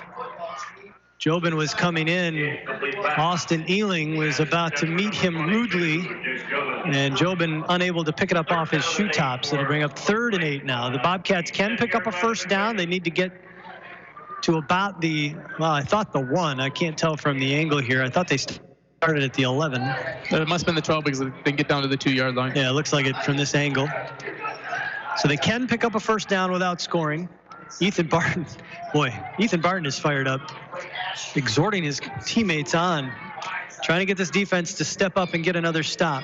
It looks like they're going to put Ealing and Jobin trying to keep him man-on-man coverage with the bracket. Ordaway will roll to his left, wants to throw under pressure. Now coming back to his right, tucks it, and he's going to get dropped. Lucas Skolton on the big tackle right there. Yep, give Skolton credit for the tackle, but there were multiple green jerseys that forced Ordaway to bring it down and step up, and it's 8 now with 10:32 remaining in the ball game, and we are going to get a Houghton Lake Bobcat timeout as Coach Joe Holloway wants to talk things over. We'll take a break. 6-0 McBain, 4th and 8 coming up. Big play. We'll be back right after this. High school students are training for the jobs of tomorrow today at the Wexford Missaukee Career Technical Center in Cadillac. Juniors and seniors from 12 area high schools can choose from 14 career-driven programs. Free college credit is available. Visit WMISD.org and click or tap the Career Technical Education link. See all the great programs, then talk to your student's counselor. Call 876-2200. The Wexford Missaukee Career Technical Center on 13th Street across from Baker College. Proud to serve the students of McBain High School. CTC is the place to be. 10:30 remaining in this ball game here at McBain High School. Jay Simon alongside Gary Hawkeye Vanna. 6-0 McBain. They scored on their second possession of the ball game, and it has been a defensive battle along with some offensive foibles. But the Houghton Lake Bobcats now facing a 4th and 10 from the 12, trying to get in the end zone. Ordaway looking in the corner for Jobin, and that's going to be a touchdown. Oh my goodness. Austin Ealing number 22, Jake Jobin. Oh, boy. What a catch by Jobin in the back right corner of the end zone. Great job figuring out how to get separation there. That was you took the words right out of my mouth. That was a great job of Jobin of creating some separation. You are absolutely right. Oh, goodness. That was a heck of a pitch and catch. And now the Bobcats will go for two, tied at 6, and a chance to take their first lead of the game. Out of the shotgun, Ordway straight in the middle, and it's caught. And the 2-point conversion is good. First time we've seen that formation. Brock Lindsay with the catch. Pass complete to number 24, Brock Lindsay for the 2-point conversion. And the Houghton Lake Bobcats have taken an 8-6 lead with 10:27 remaining in the ball game. We'll take a quick break and be back right after this. In the small town of McBain lies a locally owned family pharmacy that takes pride in helping improve the health of every patient that comes through the door. At McBain Family Pharmacy, you're more than just a prescription. Here, you're family, and their experienced team of professionals are always available to answer any questions you may have regarding prescription and over-the-counter medications. McBain Family Pharmacy is your full-service family pharmacy for both traditional and compound medications. Call them today at 231-825-8175. That's 231-825-8175. Or stop by their store, located at 119 North Roland Street in McBain. And welcome back to McBain High School. Jay Simon, Gary Hawkeye Vanna with you. Rich Spicer turning the dials for us back in the studio. The McBain Ramblers, after leading 6-0 for most of this contest, finally break after bending several times. The Houghton Lake Bobcats get into the end zone. A 10-yard touchdown, 11-yard touchdown catch by Jake Jobin from Trent Ordway. And the 2-point conversion catch by Brock Lindsay has given the Bobcats an 8-6 lead. The good news, if you're a Rambler fan, the offense has looked pretty good when they're not committing penalties. The bad news, they've committed their share of penalties tonight. And we'll see what they do here in the fourth quarter. They've got the wind to their back, is the good news as well. Coach Ryan Pace is still bending the ear of the near line judge. I think he might be thinking what we were kind of thinking, that the excellent job of creating separation by young Mr. Jobin might not have been well within the rules, but that's a great play as the kickoff is going to go out of bounds. I never, considering how much sort of hand fighting and bumping and jostling goes on between wide receivers and D-backs, I never hold it against wide receivers for doing what they got to do to try to get open, because I feel like for every one time a receiver does that, a D-back does it 5 times at every level. So that is true on that one. And that's a very tough bang-bang type call to try and make in that situation, and I think that was probably a valid no call. Tell you what, George Brown right there is begging to get into the game on the offensive end right now. Is he? Beale City's up 13-0 over Lake City right now. Well, we knew that was going to be a tough one for the Trojans. Ramblers will come out with 2 receivers split either way as the Bobcats come out, send a blitz. Handoff is to McGillis. McGillis with some room on the right side, and he is going to get dragged down. Number 22, McGillis, the ball carrier. After getting over just over the line of scrimmage, give him a yard. You know, it looked like at that one that McGillis just needed to turn upfield and head forward. As it looks like Daniel Rodenbaugh will be taking over at the quarterback position. Yeah, Brock Lindsay coming up on the tackle. McGillis trying to stiff arm him, and Lindsay not having anything of it. Inside 10 minutes to go here in the ball game. Ramblers facing a 2nd and 9 from their own 36. Rodenbaugh will be your quarterback. In the shotgun. He's got 3 receivers and 2 wingbacks, and now we're going to have a flag on the play. And are we going to say the Ramblers moved again? Nope. I think this might be the Bobcats lined up in the neutral zone. But he's facing the wrong way, and he fixed it.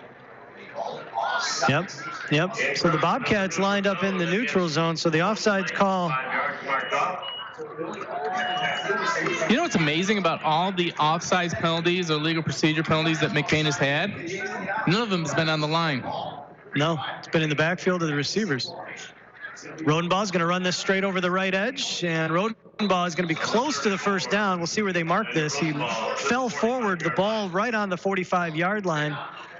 The linemen, both line judges, calling it the 45. So this is either a first down or 3rd and inches, and it's going to be 3rd and inches, which is weird because the ball should have been marked on the 35 exactly, which is where they started. So I'm not sure how the ball can be on the 45-yard line and not be a first down. That's one of the stranger things you'll ever see. Well, you know, it's an exact science when you use chain links to measure distances. Rodenbaugh will try the right side. He's got the first down and more. Has some blocking. Rodenbaugh over midfield into Bobcat territory. Finally brought down at around the 43-yard line of Houghton Lake. And he's got a first down for the Ramblers. No, but my point is, I know that when you put a ball down, that's kind of subjective. And so the first down marker could be near the 35 or something, right? But it went out of bounds. The ball had to be the 35-yard line, right on the 35. I'm not sure how you mark it on the 45, and it's not a first. That's why I'm not wearing the stripe. The snap bounces off one of his linemen, trying to bounce out to the left side. He's going to get wrapped up, dragged down. Brian Morgan in on the tackle for the Bobcats. And I realize that, you know, this is taking handoffs and all kinds of other issues out of it by allowing Daniel Rodenbaugh to just pick the direction that he wants to run. The downside is that Daniel Rodenbaugh is going to get worn down pretty quick here. No gain on the play, maybe loss of a half a yard. He'll bring up 2nd and a long 10, called 11. Rodenbaugh again in the shotgun. He's got 3 trip receivers to the right. He'll roll to his right. He's got it tucked. He's not throwing. He's over the line of scrimmage, inside the 35, and finally brought down right around the 34-yard line. Inside the 35-yard line. Call it the 33. He's going to be right on the first down marker again. We'll see what this call is. It's going to be 3rd and short or a first. Referee taking a look. And he's going to say it's a first down. And that brings in George Brown. Number 13, Brian Morgan. Austin Ealing comes to the sideline. George Brown, the 3rd now, comes in. George has been playing limited snaps on defense. 8:05 remaining in the ball game. It's an 8-6 Houghton Lake Bobcat lead. Ramblers. Go ahead, Hawkeye. George Brown, the 3rd-string quarterback's now in the game. That's right. That is right. We've come full circle. Brown with no back will take it straight up the gut. George Brown, the 3rd, still on his feet over the 30-yard line and brought down at around the 29. Gain of about 4. It'll be 2nd and 6 now for McBain. 7.5 minutes remaining in the ballgame. Well, Coach Pat Maloney saying, you know what? I've got some big running backs. I'm going to take the middleman out of this. I'm going to snap it to him, and I'm going to let him go.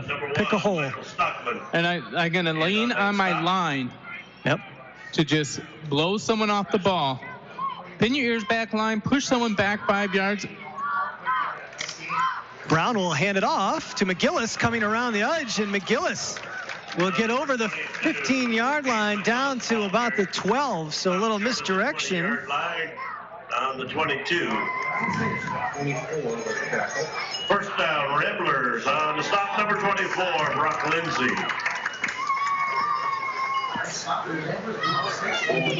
Not sure where I've been marking this. So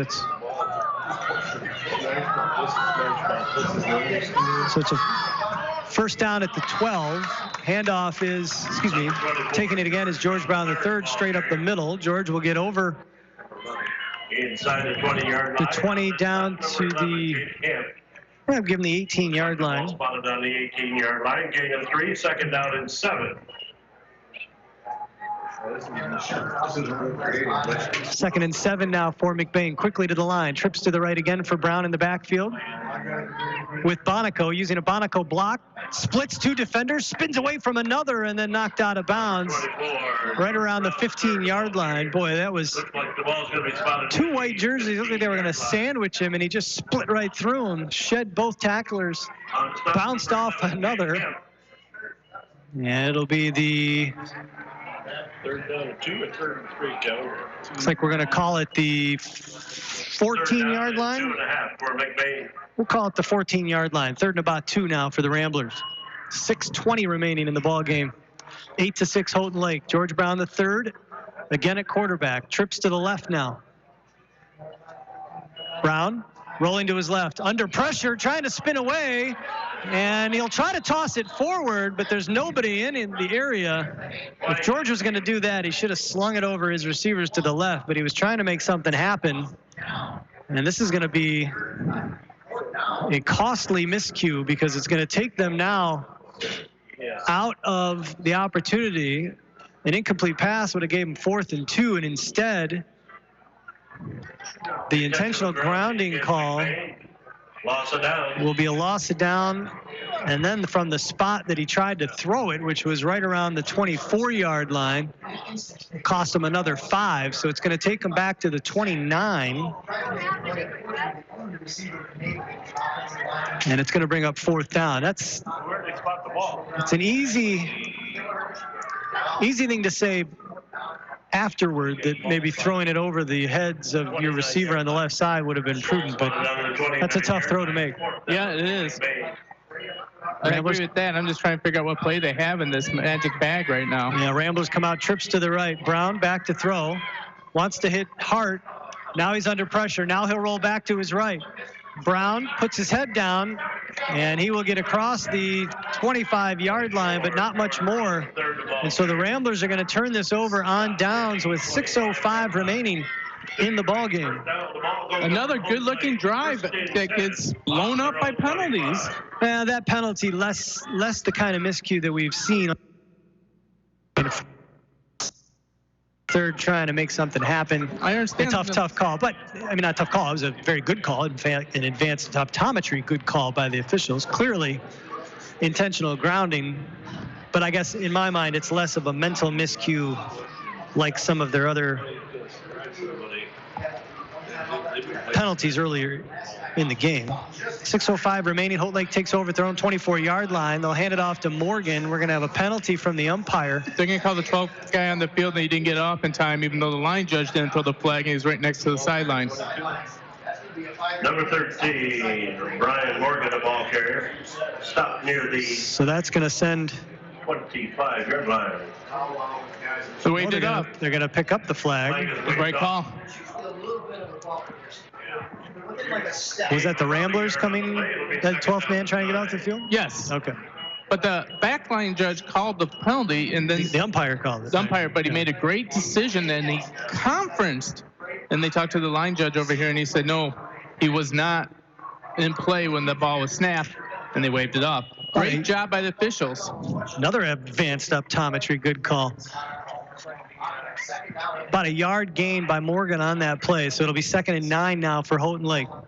5:33 remaining as Trent Ordaway probably will wait for the back official's hand to go up, the back judge, to indicate that there's 5 seconds remaining. I want to remind you, you're listening to WCDY, McBain, Cadillac, Lake City. 8-6 Houghton Lake with the lead. As the last 5 seconds get ticked, handoff is to Morgan. Morgan is going to get buried. Give him a yard, maybe the 26, and it's going to bring up 3rd and 7. And now if you're the 3rd and 8, if you're the Ramblers, Hawkeye, you know they're going to want to put this on the ground because they want to chew up more clock. However, inside 5 minutes to go, that's an awful lot of time. They might take a chance and throw the ball here. Well, that's what I was curious about. Is it too early to take the air out of the ball? I feel like it might. I think you need to open up the playbook, and you need to do what you think you can do to pick up this first down. Now I realize that Morgan has been their bread and butter, but the Ramblers are pinning their ears back and going after 13, and now they come out in trips to the right. So now they are given a different look. Trips to the right for the Bobcats, and we're going to get a timeout. Houghton Lake. Apparently they took a little too long to get themselves set up, and they want to talk things over. While they do so, we will take a break. 8-6. The Bobcats lead the Ramblers here in McBain. We'll be back right after this. With straightforward rewards checking from 4Front Credit Union, you get 4% rewards for doing stuff you do every day. Like logging onto your account and receiving e-statements. And you can open your account right online. It's that straightforward. unlike someone's tee shot. Straightforward rewards from Forefront Credit Union. Are you getting 4%? 4.08% annual percentage yield. Rate subject to change. Interest paid on balance up to $15,000. Some requirements apply. Insured by NCUA. 8-6, the Houghton Lake Bobcats lead the McBain Ramblers here at McBain High School. Jay Simon alongside Gary Hawkeye Vanna. Rich Spicer turning the dials for us back in the studio. The legend, Harv Lucas, the PA announcer here in McBain, doing a phenomenal job. Hey, I hope all you guys going out to McLean Transmission for quality used car, because you can get your car keys right now, because this is a key play in this game right now. McLean Transmission allowing us to stream this game to you. Go over to 107.9Wcdy.com, click the game logo. You can listen to us anywhere in the world where you have a good connection. Meanwhile, the Bobcats come out with two receivers split either way. Ordway is in the shotgun. Ordway wants to throw, firing inside, and that is incomplete. He had two Bobcats in the area, and I think he was intending that for Ryan Frazier, because that was well ahead of Jake Jobin, although Jobin has been his primary target all night long. That almost looked like a pick play. It did look like a pick play. I'm not going to lie.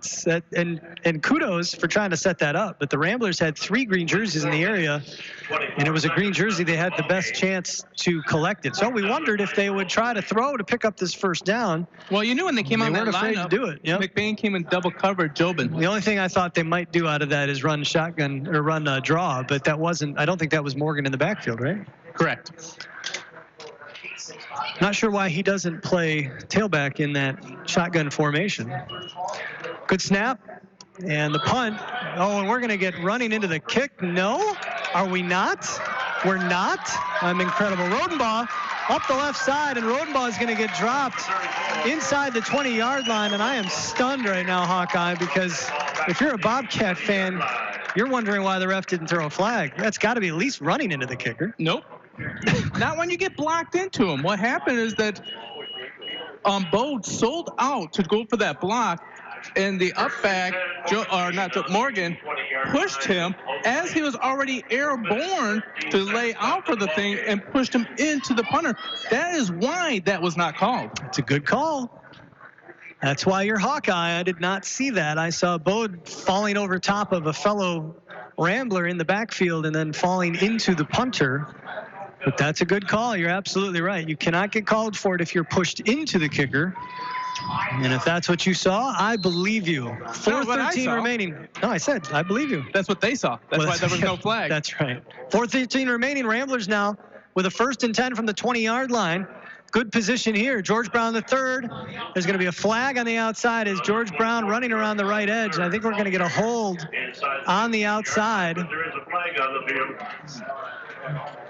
Well, I'll tell you what, the Ramblers, and that's the crazy thing, Hawkeye, is it's the wide receivers who are committing most of these holding calls. And the thing is when you're on the line, you can get away with putting your hands inside their arms and getting a little pads, and that's allowed on the line. You can't get away with that on the outside. It's way too obvious, and it looks like a hold, and it's going to get called every time. Exactly right on that one. Out to the 28-yard line. 20, isn't it? First down at 20. The penalty will take it back to the 28-yard line. George Brown III is going to get dragged down. Oh, sure looked like a horse collar there, but no call. Good tackle, I guess, then. Boy, George Brown III went down hard. Luckily, he does get up and seems fine. They look to the sideline for the call. No gain. It'll be second from the 28. What's wrong there? Oh, no kidding. He gained about 30 yards. Brown will stay in at quarterback. Rodenbaugh in motion. Brown fakes it to him. Now he'll take it straight up the middle. Lots of room for George Brown III. Leaning forward, will take it over the 20-yard line. Basically extending it like he was going for the end zone. And he gets back the penalty yardage. They'll give him about the 19-yard line. 10 for McBain. 4-down territory right here. Absolutely. Brown is going to get dragged down in the back as the Ramblers quickly to the line. And Brown just able to get to the line of scrimmage. And it's going to bring up 4th and 10 now for the Ramblers. And basically, with 2:53 remaining in the game, this is pretty much the game right here on this next play. Timeout on the field will keep it here. 8-6, Houghton Lake with the lead. Ramblers with good field position, but a holding penalty cost them 10 yards. And while they've gotten that back, they're facing a 4th and 10 now from the Houghton Lake 20-yard line. McBain has really struggled on finishing drives out. They'll have a good drive going and then implode. Good drive going and implode. I think when you to stop that punt thing and just put implode. If you're wondering, this would be about a 38-yard field goal try, but Sebastian Matson is on the sideline, so that will not be happening here. I'd like to see that pass up the middle to Owen Bonico. Bonico is the tailback with George Brown the third. 2 receivers split either way. As the Bobcats come out with basically 4 secondary, the fumble on the snap. George Brown the third will launch it into the end zone, off the hands and the chest of his intended target, incomplete. That was Caden McGillis. Might have been tipped by a Bobcat that helped him to take his eye off of it, but boy, George Brown the third put a ball in the only possible place where they could get that first down, back of the end zone, and McGillis unable to bring it in, and the Ramblers will turn it over on downs. Back to the 20-yard line where it'll be turned over to the Houghton Lake Bobcats. 2:46 remaining. On their own 20. Which is not enough time, or still enough time for the Ramblers. I don't know how many timeouts they may have.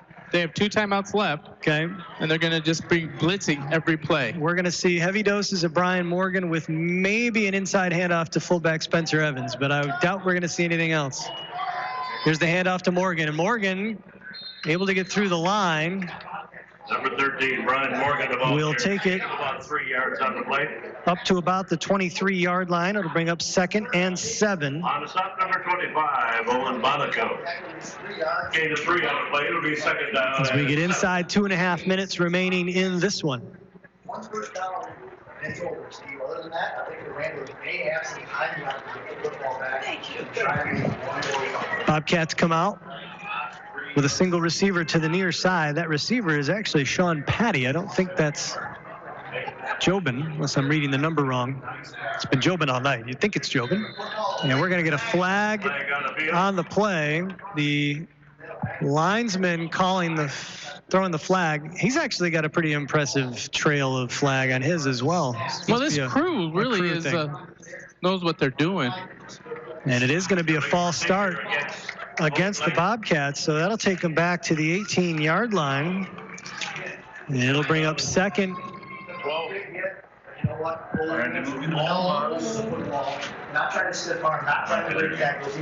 Second and about 12. 2:02 remaining in the ball game. Clock will start. 2nd down at 12. Ramblers with, as Hawkeye said, we believe 2 timeouts remaining. Why would they start the clock now? After penalty, should stop penalty. Clock's running, minute 45 to go. McBain down by 2. Ordaway with that offset eye behind him. He's going to hand it off to Evans on the inside, and the line not fooled at all. Grab Evans immediately and bring him down, and we're going to get a timeout by the Ramblers with a minute 31 remaining. It's going to bring up 3rd and about 11 as he got back to the 21-yard line. We'll keep it here. 8-6, Houghton Lake with the lead. Quick update for you. Manton trails Everett 7-6. So similar to here, the Rangers giving up a touchdown to the Wildcats, who have taken the lead late in the 4th quarter. Meanwhile, over on our sister station, 107.1 The Drive, Cadillac has a 27-12 lead over Petoskey. Here we've got a minute 31 remaining and a 3rd and 11 coming up for Houghton Lake, assuming the Ramblers can get a stop. Is it 25 seconds? Yeah. We'd be looking at around 41 seconds remaining, plus on a punt. Yeah. If the Ramblers can get the stop here, they'd be looking at decent field position depending on what happens there. I was going to just say another news. Everett could go 3-0 to start off their season if they can hang on against Manton. Nice. Here we go. Brian Morgan is your tailback. Handoff is to Morgan. Morgan around the right side. Morgan is going to get brought down at around the 21-yard line. Number 13, Brian And if the Ramblers let the clock go, 21-yard line. this will get kicked off. Looking at a punt right around 55 seconds on the clock.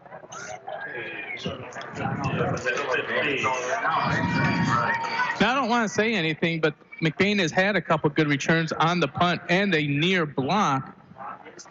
Is there any magic in that Trevor Bode outside rush? Then the clock stops after that. Bobcats are not even going to break the huddle. I think they're going to either call a timeout or take the penalty here. Take the timeout. And they will call a timeout with 42 seconds remaining. The Houghton Lake Bobcats will call timeout. So 4th and 9 coming up for Houghton Lake. 42 seconds remaining. McBain should get one with decent field position. Quick update for you. The Manton Rangers fall to the Everett Wildcats 7-6. So Hawkeye, as he said, the Wildcats start the season 3-0, 2-0 in conference play. Tied with Beale City. And it looks like Cadillac is going to move to 2-1. Big win over the Petoskey Northmen in Big North play. Meanwhile, here the Ramblers hoping they're going to get one more shot at it. They trail 8-6, 42.6 seconds remaining. Bobcats with a 4th and 9 from their own 21-yard line are going to come out in punt formation. And we will see if there's any magic left in that old top hat they found. Caden McGillis is back to receive deep. Decent snap, decent kick, and this is going to take a bounce right around the 40-yard line. Did that touch Ealing? No, it did not. Okay. Bobcats are all going nuts that they thought it did, but I can't imagine if Ealing felt it, he wouldn't have jumped on it. So the ball is whistled dead at the 38-yard line. And that is where McBain will take over with their last chance. 35 seconds remaining. We think they have one timeout remaining.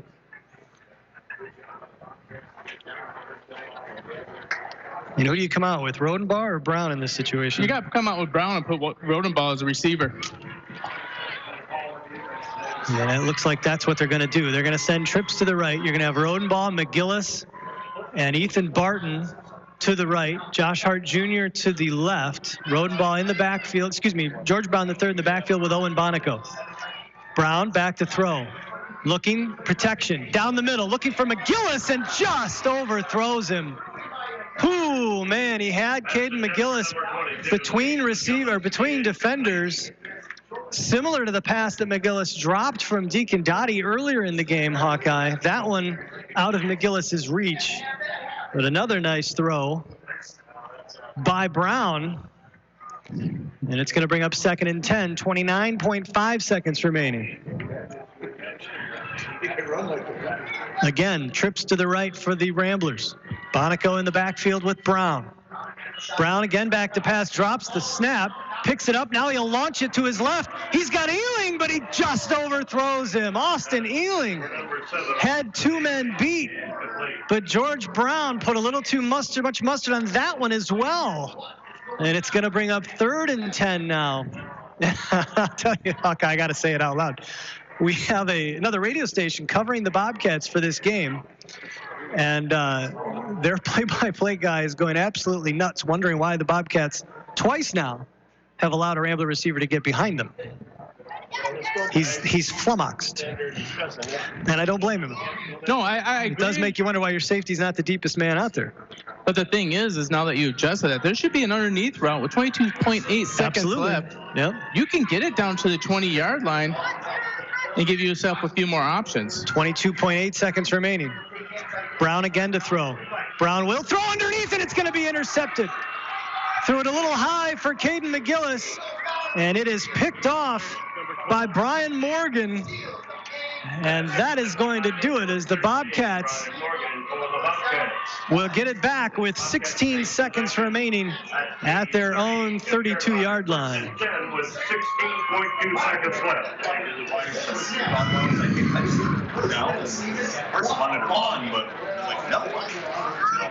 Third interception of the game for the Bobcats. And the fourth turnover that they have caused. And it's going to allow them to pick up their first win of the season. One snap, one kneel, and that will be it.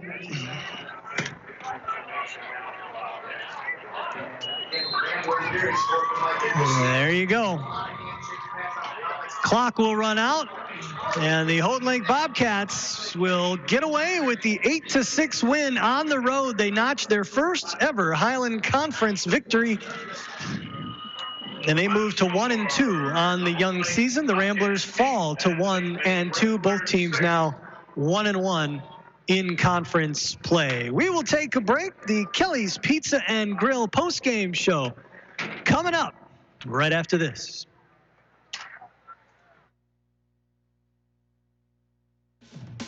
Your one-stop farm supply store is Falmouth Co-op in the heart of agriculture country, with locations at Falmouth and McBain. Falmouth Co-op has what you need to keep all your animals well-fed and healthy, plus bulk fuel and professional agronomy services like custom fertilizers and spraying and soil and grid sampling. Falmouth Co-op is your premier grain dealer and birdseed headquarters, and the McBain location has pizza, burgers, wings, and appetizers. Stop in today at either location in Falmouth and McBain. Falmouth Co-op is proud to support McBain's student athletes.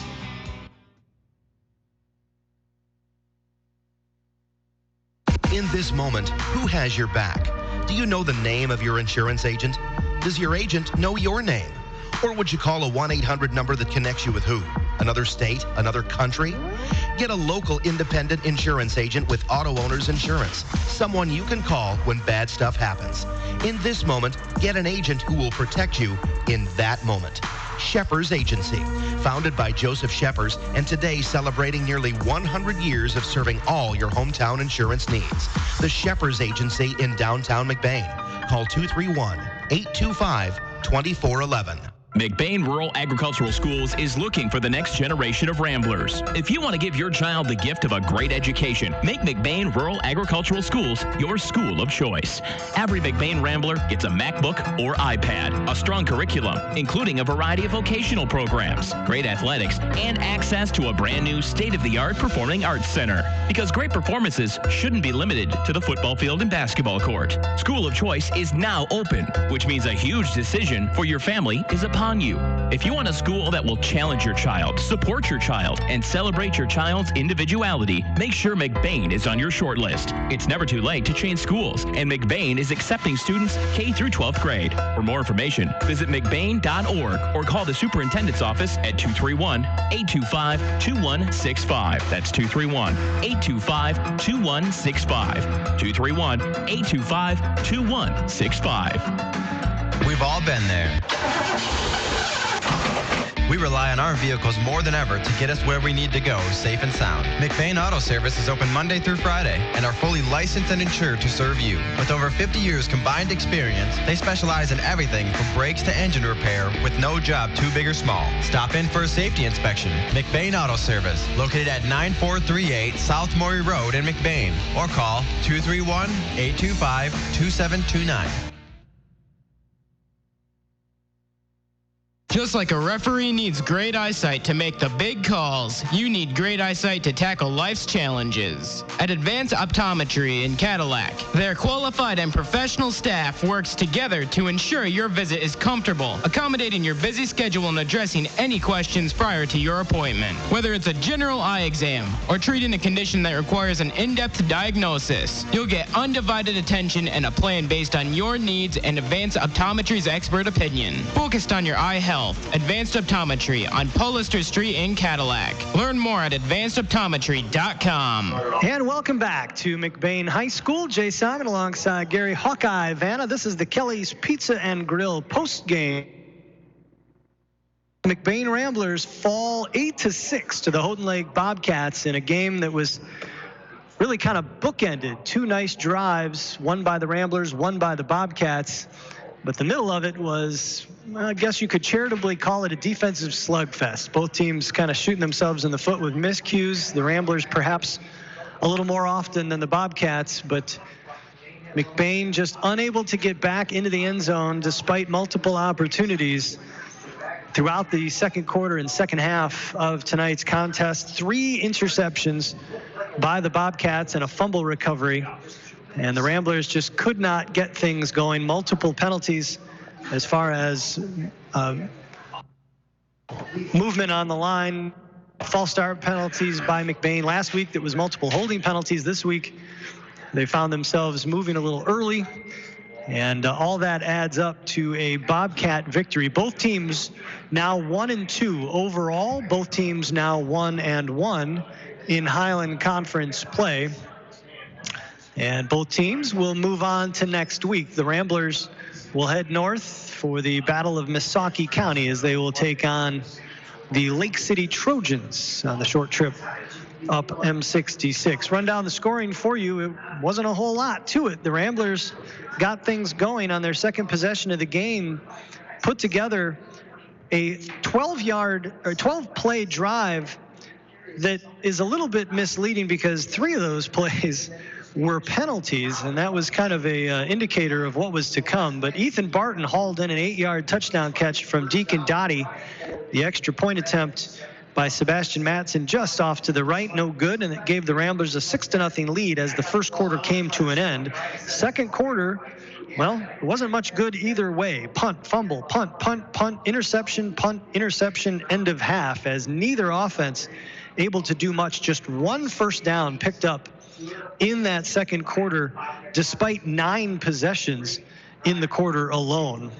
We got into the second half. Well, it was largely more of the same, although the offense has got things going a little bit, as the Ramblers forced a turnover on downs after the Bobcats got down to the Rambler 23-yard line. McBain then got to the 48-yard line of Houghton Lake after starting deep in their own territory and then went backwards before punting.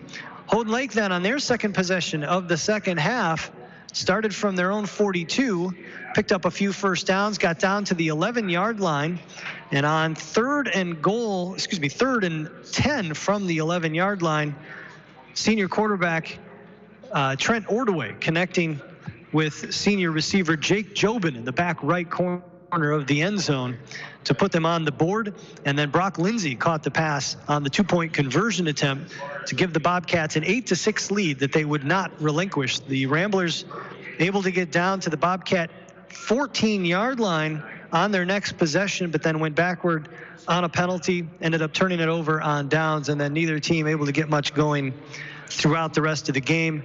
An interception from running back Brian Morgan sealing it for the Bobcats with 16 seconds remaining in the game. This is, of course, the Kelly's Pizza and Grill post-game show. Hawkeye, you've got some stats on the iPad of Doom. What you got for us? Well, the McBain Ramblers were led by Daniel Rodenbaugh, 102 yards rushing, 32 yards receiving for the team. George Brown came in. He got second leading rusher, and he only played the fourth quarter with 25 yards rushing on 7 attempts. Caden McGillis, 21 yards on 5 attempts, and Austin Ealing, 9 yards on 2 attempts. Passing, Deacon Dottie had a solid game, 6 for 12, though we did throw an interception. He had 81 yards. We had 3 different quarterbacks, throwing interceptions.